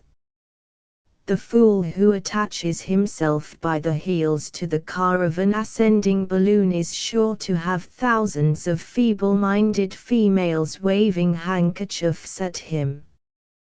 Blondin, the great French tomfool, brought more people to Niagara Falls to see him, possibly add a new fall to the prospect, than ever the falls themselves did. And when another donkey announces that he is going to stand upon his head on the point of a church spire, that church is sure to be thronged, outside. These performances, and all of their sort, should be made punishable, and will probably be so when 100 or 2 performers shall have been killed, in addition to those who have already suffered. Not nearly so exciting as performances of the kind referred to, though, perhaps, quite as rash, are the ocean voyages occasionally essayed by tiny, toy ships. One of these, the Red, White and Blue, is announced as about to start upon a voyage round the world. We wish her our best wishes, and hope she may get round in the roundest way and time. One of her first stopping places, though, as we see, is Martha's Vineyard. Our advice to the skipper of the toy ship is to go no further than that delightful haven of rest. Martha will cherish her as a chimney ornament, or give her to her kids to play with, and nobody will be hurt. 2 renderings. Finis coronet opus, the end crowns the work. Finis corona opus, there is plenty of work for the coroner, but the end does not always appear to be gained. All of which is respectfully submitted to the investigators of murder in this city. The modern monks of La Trappe. The coroner, the assistant district attorney, and certain other officials who have been trying the trap game on the witnesses examined in the Nathan murder case. Results of silver stock. 1. The dream is or. 2. Never mind. Answers to correspondence. Englishman, London. You have lost your wager. Ohio is not the capital of Indiana. Stranger, New York City. When you get lost in our streets and do not know where you are, it is a good plan to seek information from a policeman. If he does not know where you are, come directly to the office of Punchinello. Antiquary. The last of the barons was a term applied to an implement used by the ancient shoemakers. The pedal members of the Old English barons were of a peculiar aristocratic conformation, and lasts were made expressly for them. This is a curious fact not generally known. Ploughboy finds the following remark in Mr. Greeley's 30th What, and asks explanation. So with regard to carrots. I have never achieved success in growing these nor beets. We infer that the meaning is, with regard to carrots, sow them. These nor beets are probably a new variety. They may have come from Norfolk, but more presumably they were found in Alaska. Metaphysician, Cloudland. Your article on the psychical basis of objective existence is excellent. Look out for it in the juvenile department of our Christmas number. Grammarian. The expression "we ain't got none" is manifestly incorrect. It has two negatives. "We ain't got any" is by far more elegant. Wager says that A made a bet with B that he could cut a dime in two at one stroke of his penknife, C to hold the stakes. A took a 10-cent scrip and chopped it in two with his blade. Meantime C walked away with the stake money. Who won? Answer. The bet is off. C is also off, but no better, and neither A or B is any better off. Notes on the ferry. Gushington, with the pipe. She smiled on one of us, I'll swear. Spindle. Perhaps, but what's a smile? A positive nod for me, or nothing. Aerated verbiage. An everyday romance. Chapter I. In a room in a palatial tenement house in Avenue D, stood Gilbert Fernandi FROU Snoggs. GFFFS was rampant. Why, you say? Gentle reader, hurry me not. Let the tale wag on. She was talking to her mamma. Now, said GFFFS, I prognosticated that my maternal relative would become oblivious of my reiterated solicitations to perambulate the avenue, and make the acquisition of 4 yards of cerulean-hued ribbon, and she stamped her tiny number 8s on the floor. You will notice that, even in her anger, she did not forget her English. You can purchase it on the morrow, replied her mamma. I will not remain acquiescent. I will promenade upon my profluence to 6th Avenue, and purchase the ceruleous ribbon immediately, said GFFFS, putting on her waterproof and sunbonnet.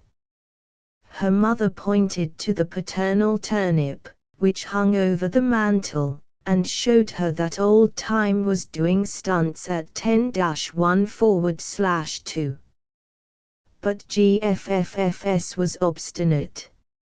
She put on her chignon, her curls, her breast elevator, her bustle, her high-heeled shoes, a little rouge, a little whiting and a bit of court plaster, and sallied forth, down the dumbwaiter to the cellar, and thence, through the ash-hole, to the street. Chapter 2. The deed was done. The purchase was made. Fine. GFFFS walked towards her palatial paternal mansion. She felt slightly timid, for, as she looked at the heavens, she saw that Archerus, who had been playing tag with Castor and Pillars all the evening, had reached Hunk, the Great Bear. From the astronomical knowledge which she had acquired at the Vavasor Female Academy, she knew that the paternal turnip now pointed to the witching hour of 11-1/2. Suddenly she found herself surrounded by a party of bandits. She thought she was in Greece, but she was only in the 19th ward. They seized her. Not a word said the leader. Your money or your life. Now GFFFS had lots of life and very little money, so she could hardly determine whether to give up some of her life or all of her money. "Illustrious banditti," said she, "the auriferous contents of my reticulated depository are notable for minuteness. Be conservators of my pullulating existence." "I say, Tom," said the leader, "what's her little game?" "It sounds like Irish," said Tom. "Hand over your stamps," said the leader. GFFFS slowly drew out her net purse, when suddenly the robbers fled. GFFFS felt that her hero had come, and, like all the Aramintars in the novels, she fainted and was caught in the arms of Chapter 3. The author tried to persuade the editor to allow him to write "to be continued" after the last thrilling chapter, but the editor was inexorable, hence this chapter, "In the Arms of a Little Red-Headed Policeman." GFFFS smiled gently, but, as soon as she had opened her eyes, and had cast them on the red-head, freckled face, pug nose, and little eyes of Mike McFlynn, she sprang to her feet. It was better than 40 gallons of hartshorn. She had wasted a faint. "Pedidi animi deliquium," said she. "Mother of Moses, but you was heavy," said McFlynn. But she did not wait, and a pair of number 8 shoes might have been seen by an inquisitive reporter, cutting around the corners and stamping up 7 flights of stairs. Moral: when the paternal turnip solemnly points to 10-1/2, GFFFS puts her number 8s on the mantel, looks reflectively at a sore-eyed kitten, and falls into polysyllables. Homodeification. Late advices from China convey the intelligence that the American Chinese General Ward, who died in the service of the Celestial Empire, has been post-mortuarily brevetted to the rank of a major god and is now regularly worshipped as such by John Pigtail. Possibly the antithesis to this may turn up on the cards, here. In the course of events, the bronze idol to which our Phillipses and Sumners used to bend the knee, has been prostrated from his pedestal by the 15th Amendment. Coolie labor, with its possible abuses, may engage the attention of the philanthropists, next, and we may yet behold John Pigtail on a pedestal, in the character of an American major god. Lucas Anon etc. In the culinary department of a newspaper we find a recipe for making bird's nest pudding which would surely make the pigtail of a John Chinaman stick straight up on end. The component parts of the pudding are apples, sugar, milk, 5 eggs, and vanilla. Perhaps the inventor of the pudding once found a bird's nest with 5 eggs in it, and has thus essayed to immortalize the interesting fact. Bulletproof.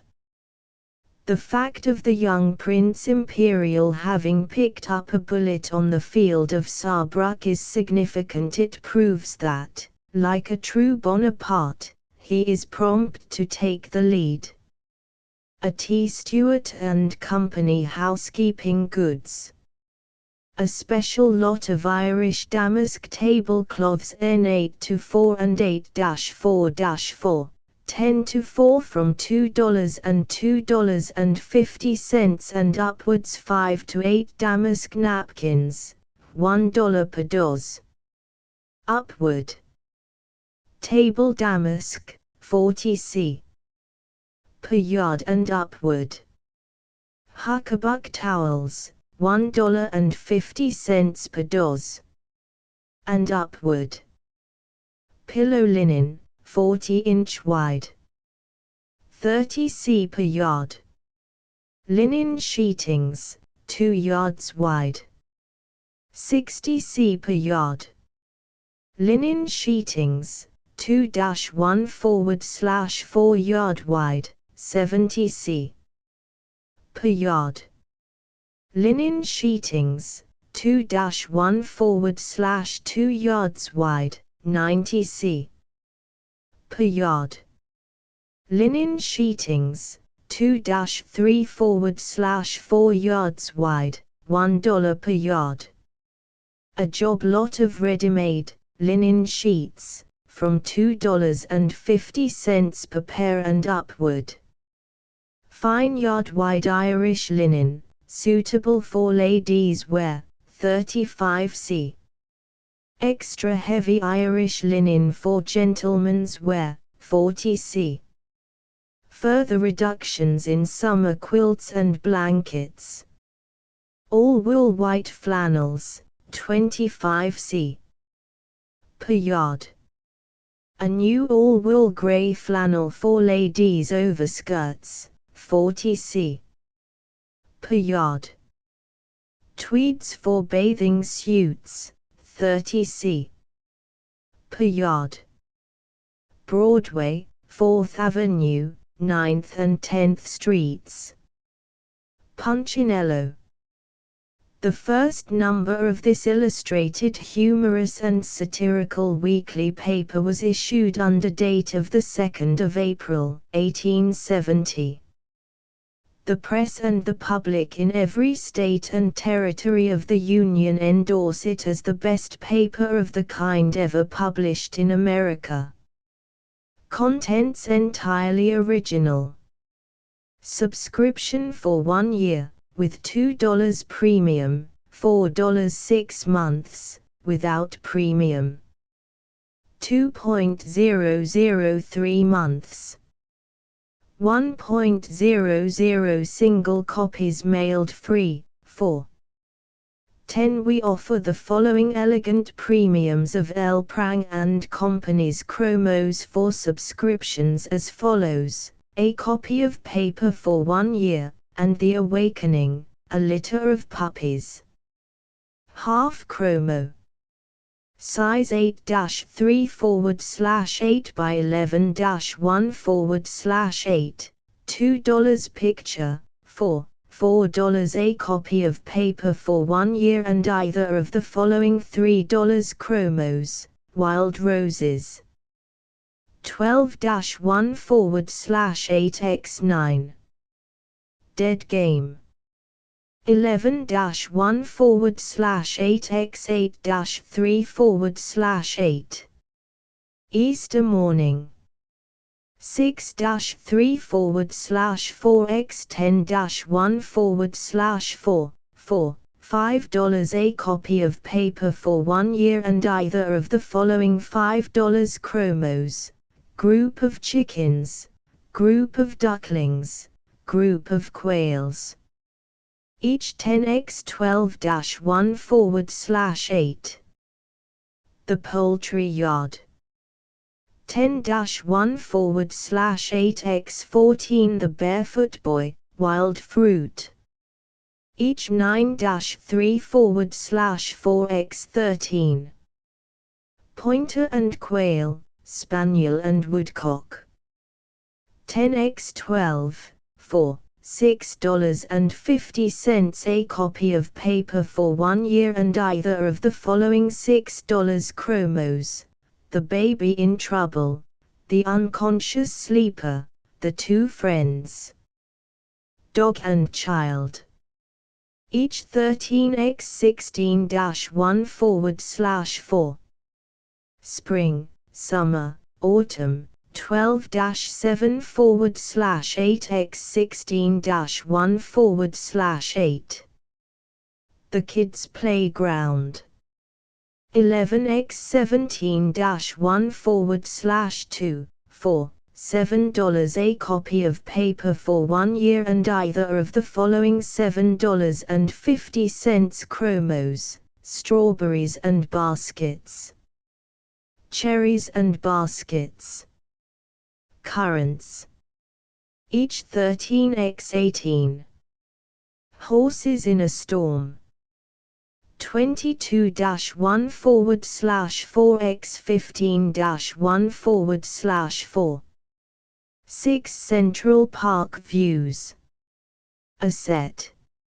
9-1/8x4-1/2, 4, $8 a copy of paper for 1 year and 6 American landscapes. A set. 4-3/8x9, price $9.00, 4, $9 a copy of paper for 1 year and either of the following $10 chromos. Sunset in California. Bierstadt, 18-1/2x12 Easter morning. 14x21. Correggio's Magdalene. 12-1/4x16-3/8. Summer fruit and autumn fruit.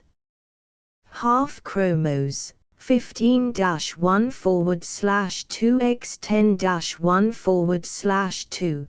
Companions. Price $10 for the 2. For $10 remittances should be made in PO orders, drafts, or bank checks on New York, or registered letters.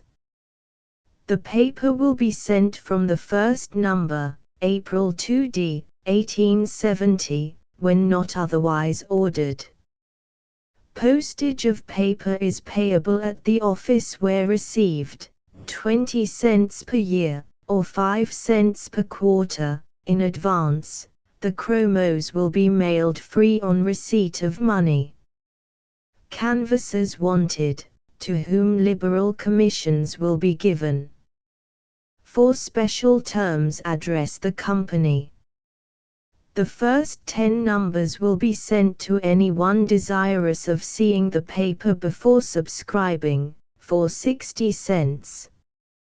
A specimen copy sent to anyone desirous of canvassing or getting up a club, on receipt of postage stamp. Address: Punchinello Publishing Co., P.O. Box 2783. Number 83 Nassau Street, New York.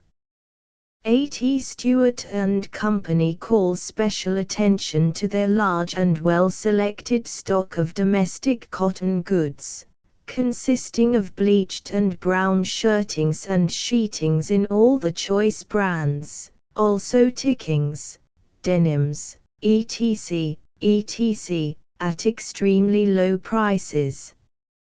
Broadway, 4th Avenue, 9th and 10th Streets. A.T. Stewart & Co. are offering Irish and French poplins at very low prices. Merino and Empress cloths in choice fall and winter colors, 75c and upward. All wool serges 75c and $1 per yard, worth $1.50 and $1.75 tartan plaids, in great variety, from 35c and upward. Winces, from 35 to 40 cents per yard. Roubaix poplins, from 25 to 40 cents per yard. Broadway, 4th Ave, 9th and 10th Streets. Imitation the sincerest flattery. Regular customer. Alonzo, bring me some beans and tomatoes. Waiter. Yes, M.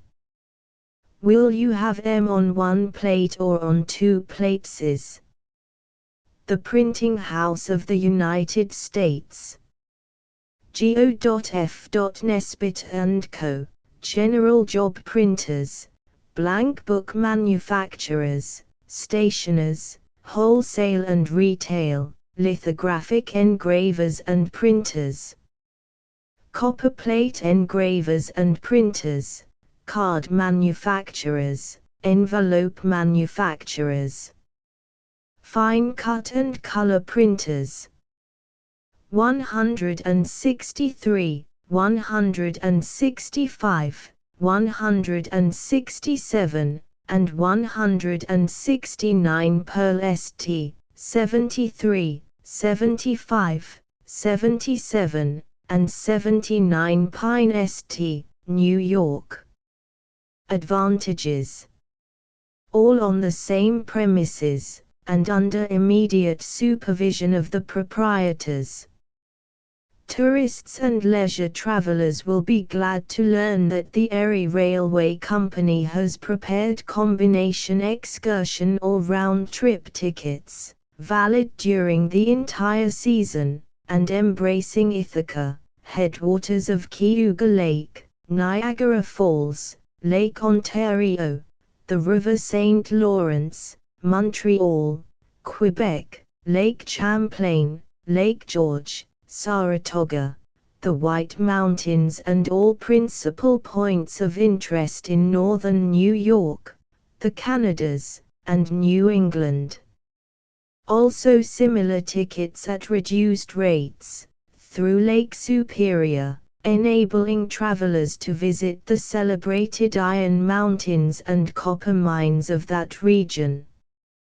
By applying at the offices of the Erie Railway Company, numbers 241, 529 and 957 Broadway, 205 Chambers Street, 38 Greenwich Street, Cor. 125th St. and 3rd Avenue Harlem, 338 Fulton Street Brooklyn, depots foot of Chambers Street, and foot of 23rd Street, New York, number 3 Exchange Place and Long Dock Depot, Jersey City, and the agents at the principal hotels. Travelers can obtain just the ticket they desire, as well as all the necessary information. Prang's latest publications: Wildflowers, Waterlilies, Chas. Dickens. Prang's chromos sold in all art and bookstores throughout the world. Prang's illustrated catalogue sent free on receipt of stamp. L. Prang & Co., Boston. Punchinello. With a large and varied experience in the management and publication of a paper of the class herewith submitted, and with the still more positive advantage of an ample capital to justify the undertaking, the Punchinello Publishing Co. of the City of New York presents to the public for approval the new illustrated humorous and satirical weekly paper, Punchinello, the first number of which was issued under date of April 2. Original articles, suitable for the paper, and original designs, or suggestive ideas or sketches for illustrations, upon the topics of the day, are always acceptable and will be paid for liberally. Rejected communications cannot be returned, unless postage stamps are enclosed. Terms: 1 copy per year, in advance, $4 single copies. 10 a.m. specimen copy will be mailed free upon the receipt of 10 cents. 1 copy, with the Riverside Magazine, or any other magazine or paper, price, $2.50, for 5.501 copy, with any magazine or paper, price, $4, for 7.00 all communications, remittances, etc., to be addressed to Punchinello Publishing Co., No. 83 Nassau Street, P.O. Box, 2783. New York. The Mystery of Mr. E. Drood. The new burlesque serial, written expressly for Punchinello, by Orpheus C. Kerr, commenced in number 11. Will be continued weekly throughout the year.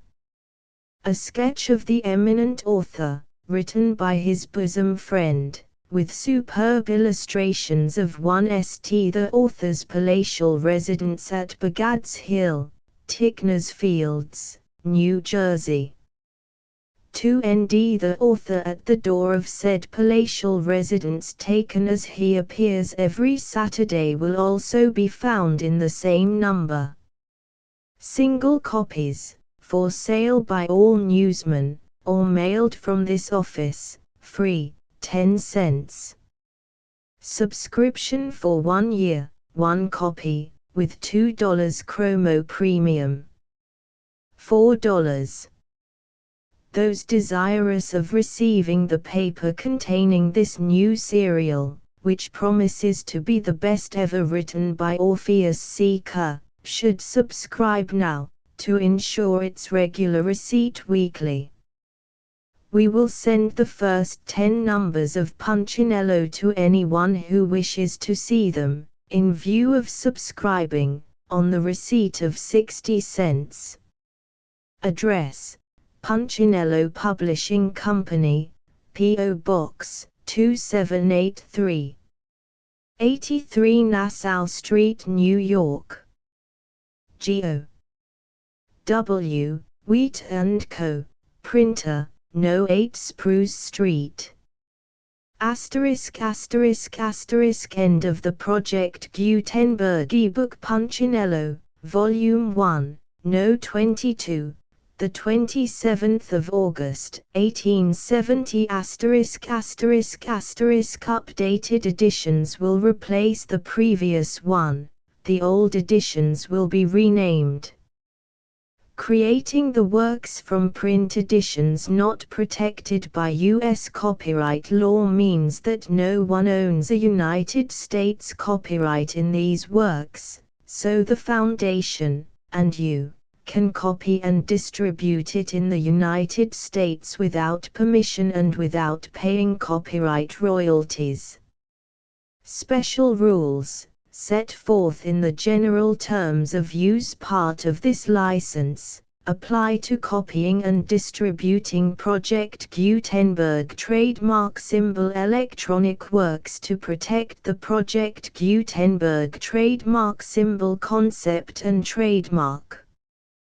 Project Gutenberg is a registered trademark, and may not be used if you charge for an ebook, except by following the terms of the trademark license, including paying royalties for use of the Project Gutenberg trademark. If you do not charge anything for copies of this ebook, complying with the trademark license is very easy. You may use this ebook for nearly any purpose such as creation of derivative works, reports, performances and research.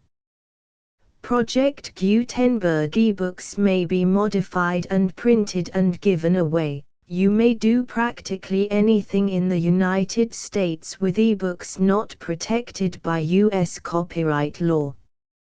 Redistribution is subject to the trademark license, especially commercial redistribution. Start. Full license. The full Project Gutenberg license. Please read this before you distribute or use this work to protect the Project Gutenberg trademark symbol mission of promoting the free distribution of electronic works. By using or distributing this work, or any other work associated in any way with the phrase Project Gutenberg, you agree to comply with all the terms of the full Project Gutenberg trademark symbol license available with this file or online at www.gutenberg.org/license. Section 1. General terms of use and redistributing Project Gutenberg trademark symbol electronic works 1.0. By reading or using any part of this Project Gutenberg trademark symbol electronic work, you indicate that you have read, understand, agree to and accept all the terms of this license and intellectual property, trademark/copyright, agreement. If you do not agree to abide by all the terms of this agreement, you must cease using and return or destroy all copies of Project Gutenberg trademark symbol electronic works in your possession. If you paid a fee for obtaining a copy of or access to a Project Gutenberg trademark symbol electronic work and you do not agree to be bound by the terms of this agreement, you may obtain a refund from the person or entity to whom you paid the fee as set forth in paragraph 1.e.8. 1.b Project Gutenberg is a registered trademark. It may only be used on or associated in any way with an electronic work by people who agree to be bound by the terms of this agreement. There are a few things that you can do with most Project Gutenberg trademark symbol electronic works even without complying with the full terms of this agreement. See paragraph 1.c below. There are a lot of things you can do with Project Gutenberg trademark symbol electronic works if you follow the terms of this agreement and help preserve free future access to Project Gutenberg trademark symbol electronic works. See paragraph 1.e below. 1.c. The Project Gutenberg Literary Archive Foundation, the Foundation or PGLAF, owns a compilation copyright in the collection of Project Gutenberg trademark symbol electronic works. Nearly all the individual works in the collection are in the public domain in the United States. If an individual work is unprotected by copyright law in the United States and you are located in the United States, we do not claim a right to prevent you from copying, distributing, performing, displaying or creating derivative works based on the work as long as all references to Project Gutenberg are removed. Of course, we hope that you will support the Project Gutenberg trademark symbol mission of promoting free access to electronic works by freely sharing Project Gutenberg trademark symbol works in compliance with the terms of this agreement for keeping the Project Gutenberg trademark symbol name associated with the work. You can easily comply with the terms of this agreement by keeping this work in the same format with its attached full Project Gutenberg trademark symbol license when you share it without charge with others. 1.d.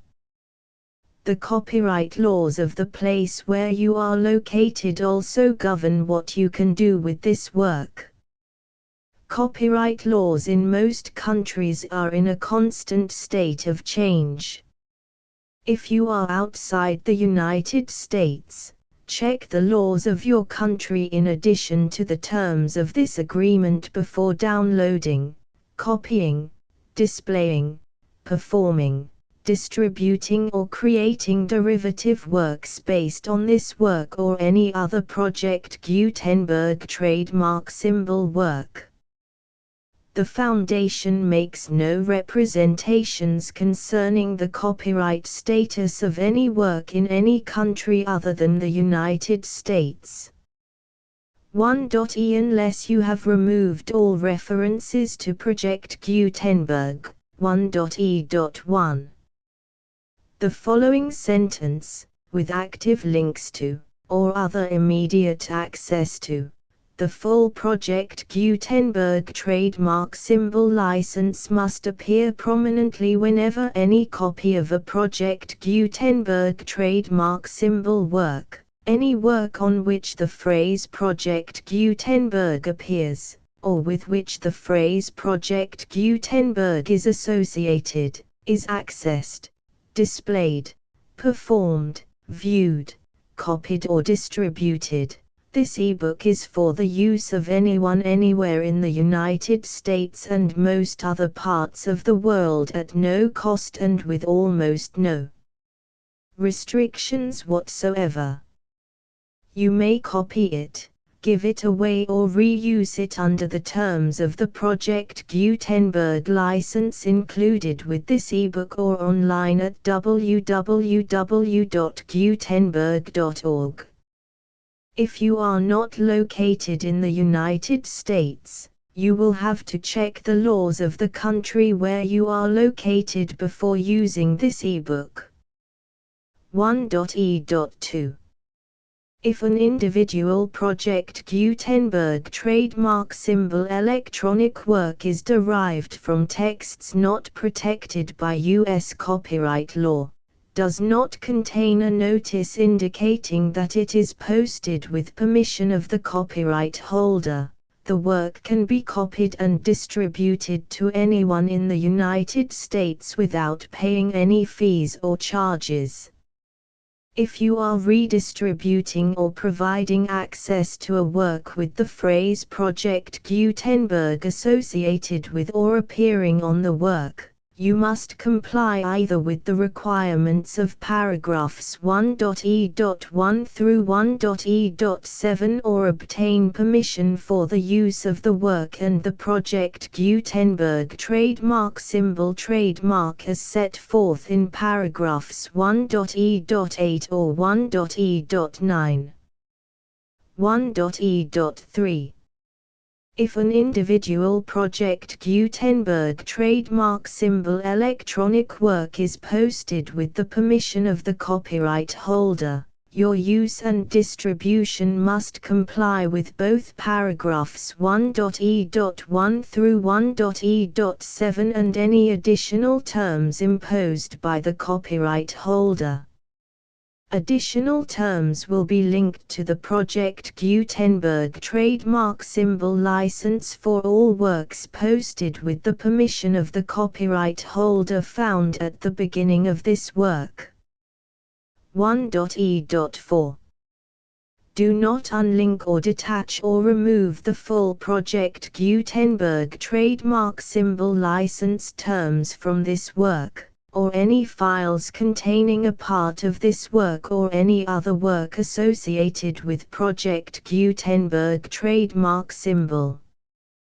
1.e.5 Do not copy, display, perform, distribute or redistribute this electronic work, or any part of this electronic work, without prominently displaying the sentence set forth in paragraph 1.e.1 with active links or immediate access to the full terms of the Project Gutenberg trademark symbol license.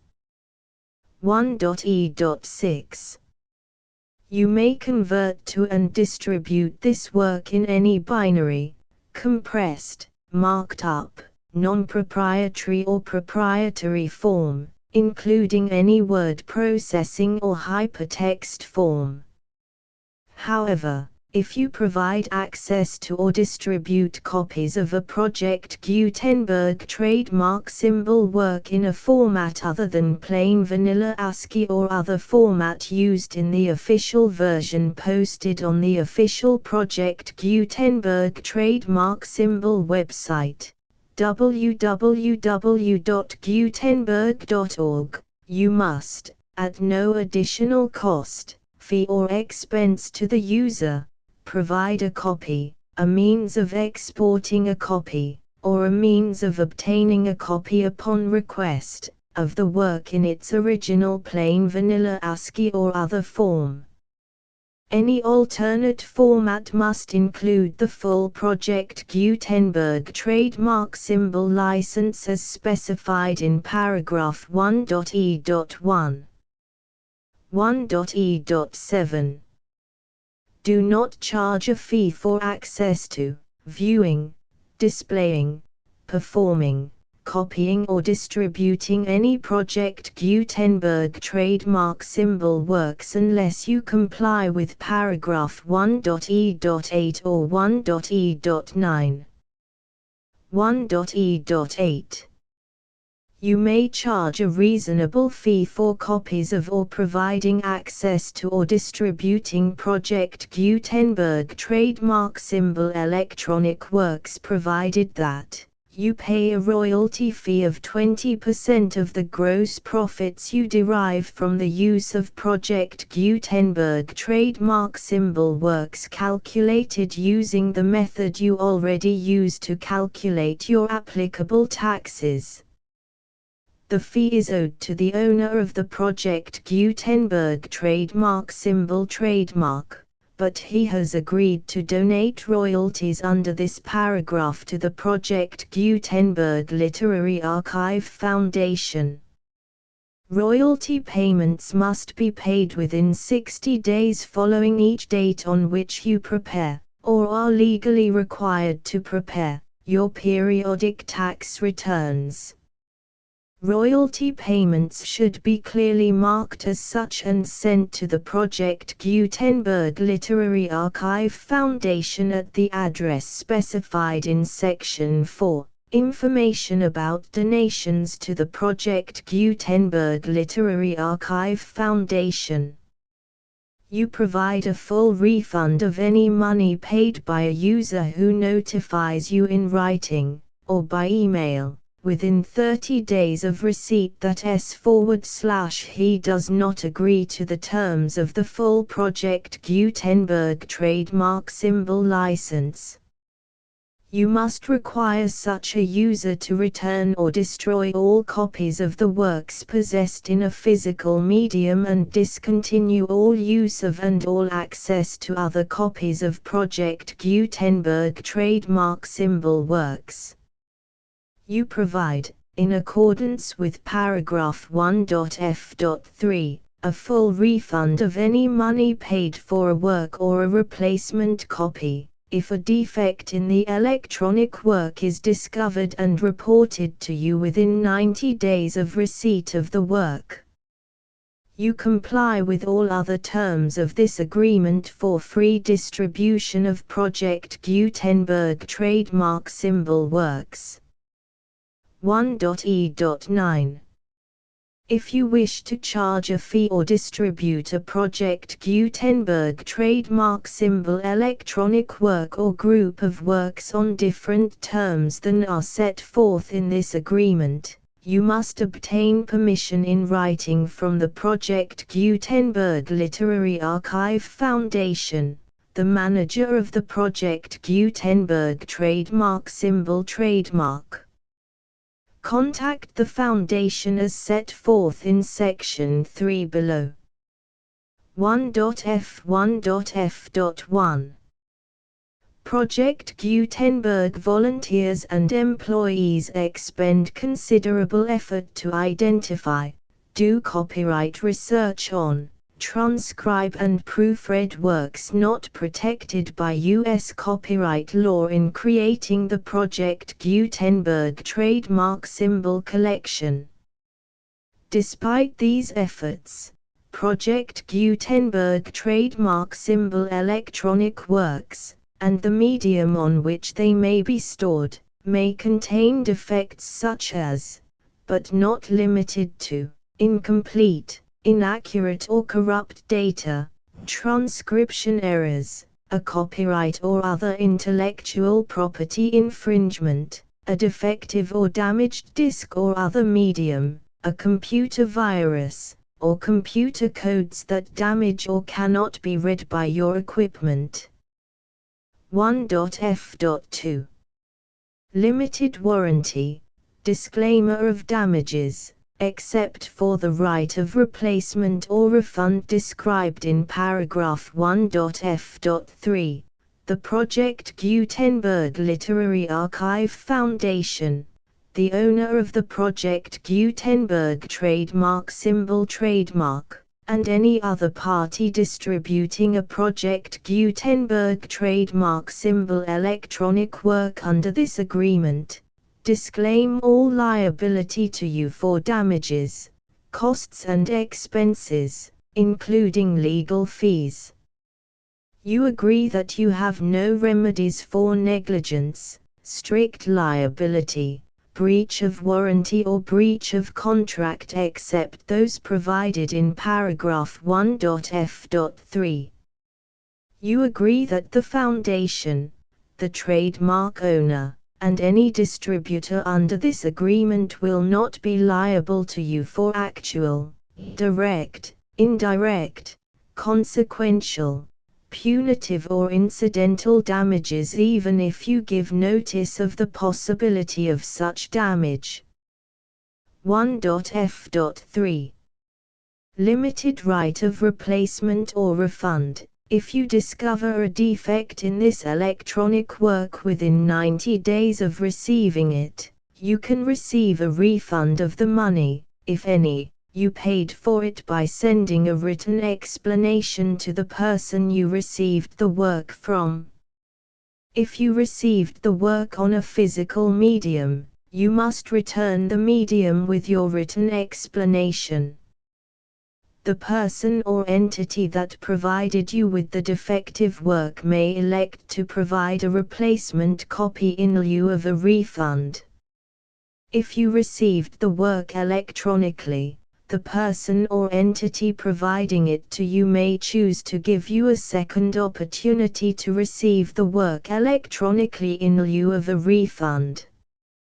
If the second copy is also defective, you may demand a refund in writing without further opportunities to fix the problem. 1.f.4. Except for the limited right of replacement or refund set forth in paragraph 1.f.3, this work is provided to you as is, with no other warranties of any kind, express or implied, including but not limited to warranties of merchantability or fitness for any purpose. 1.f.5. Some states do not allow disclaimers of certain implied warranties or the exclusion or limitation of certain types of damages. If any disclaimer or limitation set forth in this agreement violates the law of the state applicable to this agreement, the agreement shall be interpreted to make the maximum disclaimer or limitation permitted by the applicable state law. The invalidity or unenforceability of any provision of this agreement shall not void the remaining provisions. 1.f.6. Indemnity. You agree to indemnify and hold the Foundation, the trademark owner, any agent or employee of the Foundation, anyone providing copies of Project Gutenberg trademark symbol electronic works in accordance with this agreement, and any volunteers associated with the production, promotion and distribution of Project Gutenberg trademark symbol electronic works, harmless from all liability, costs and expenses, including legal fees, that arise directly or indirectly from any of the following which you do or cause to occur. A. Distribution of this or any Project Gutenberg trademark symbol work. B. Alteration, modification, or additions or deletions to any Project Gutenberg trademark symbol work, and c. Any defect you cause. Section 2. Information about the mission of Project Gutenberg trademark symbol. Project Gutenberg trademark symbol is synonymous with the free distribution of electronic works in formats readable by the widest variety of computers, including obsolete, old, middle-aged and new computers. It exists because of the efforts of hundreds of volunteers and donations from people in all walks of life. Volunteers and financial support to provide volunteers with the assistance they need are critical to reaching Project Gutenberg trademark symbol's goals and ensuring that the Project Gutenberg trademark symbol collection will remain freely available for generations to come. In 2001, the Project Gutenberg Literary Archive Foundation was created to provide a secure and permanent future for Project Gutenberg trademark symbol and future generations. To learn more about the Project Gutenberg Literary Archive Foundation and how your efforts and donations can help, see sections 3 and 4 and the Foundation information page at www.gutenberg.org. Section 3. Information about the Project Gutenberg Literary Archive Foundation. The Project Gutenberg Literary Archive Foundation is a non-profit 501(c)(3) educational corporation organized under the laws of the state of Mississippi and granted tax-exempt status by the Internal Revenue Service. The Foundation's IN or Federal Tax Identification Number is 64-6221541. Contributions to the Project Gutenberg Literary Archive Foundation are tax-deductible to the full extent permitted by U.S. federal laws and your state's laws. The Foundation's business office is located at 809 North 1500 West, Salt Lake City, UT 84116. 801-596-1887. Email contact links and up-to-date contact information can be found at the Foundation's website and official page at www.gutenberg.org/contact section 4. Information about donations to the Project Gutenberg Literary Archive Foundation. Project Gutenberg trademark symbol depends upon and cannot survive without widespread public support and donations to carry out its mission of increasing the number of public domain and licensed works that can be freely distributed in machine-readable form accessible by the widest array of equipment, including outdated equipment. Many small donations, $1 to $5,000, are particularly important to maintaining tax-exempt status with the IRS. The Foundation is committed to complying with the laws regulating charities and charitable donations in all 50 states of the United States. Compliance requirements are not uniform and it takes a considerable effort, much paperwork and many fees to meet and keep up with these requirements. We do not solicit donations in locations where we have not received written confirmation of compliance. To send donations or determine the status of compliance for any particular state, visit www.gutenberg.org/donate. While we cannot and do not solicit contributions from states where we have not met the solicitation requirements, we know of no prohibition against accepting unsolicited donations from donors in such states who approach us with offers to donate. International donations are gratefully accepted, but we cannot make any statements concerning tax treatment of donations received from outside the United States. U.S. laws alone swamp our small staff. Please check the Project Gutenberg web pages for current donation methods and addresses.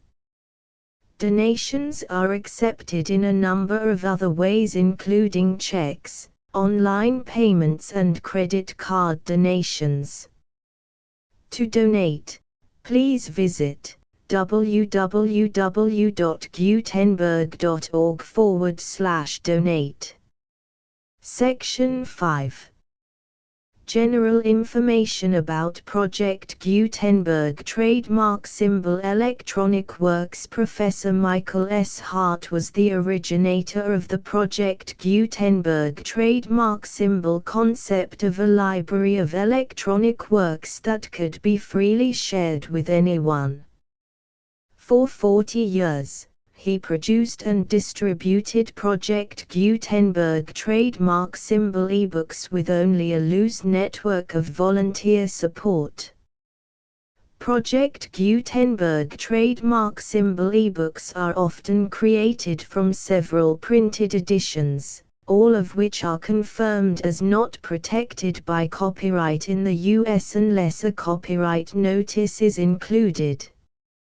Thus, we do not necessarily keep ebooks in compliance with any particular paper edition. Most people start at our website, which has the main PG search facility, www.gutenberg.org. This website includes information about Project Gutenberg trademark symbol, including how to make donations to the Project Gutenberg Literary Archive Foundation, how to help produce our new ebooks, and how to subscribe to our email newsletter to hear about new ebooks. Punchinello Volume 1. Number 22. Published by the Punchinello Publishing Company, 83 Nassau Street, New York.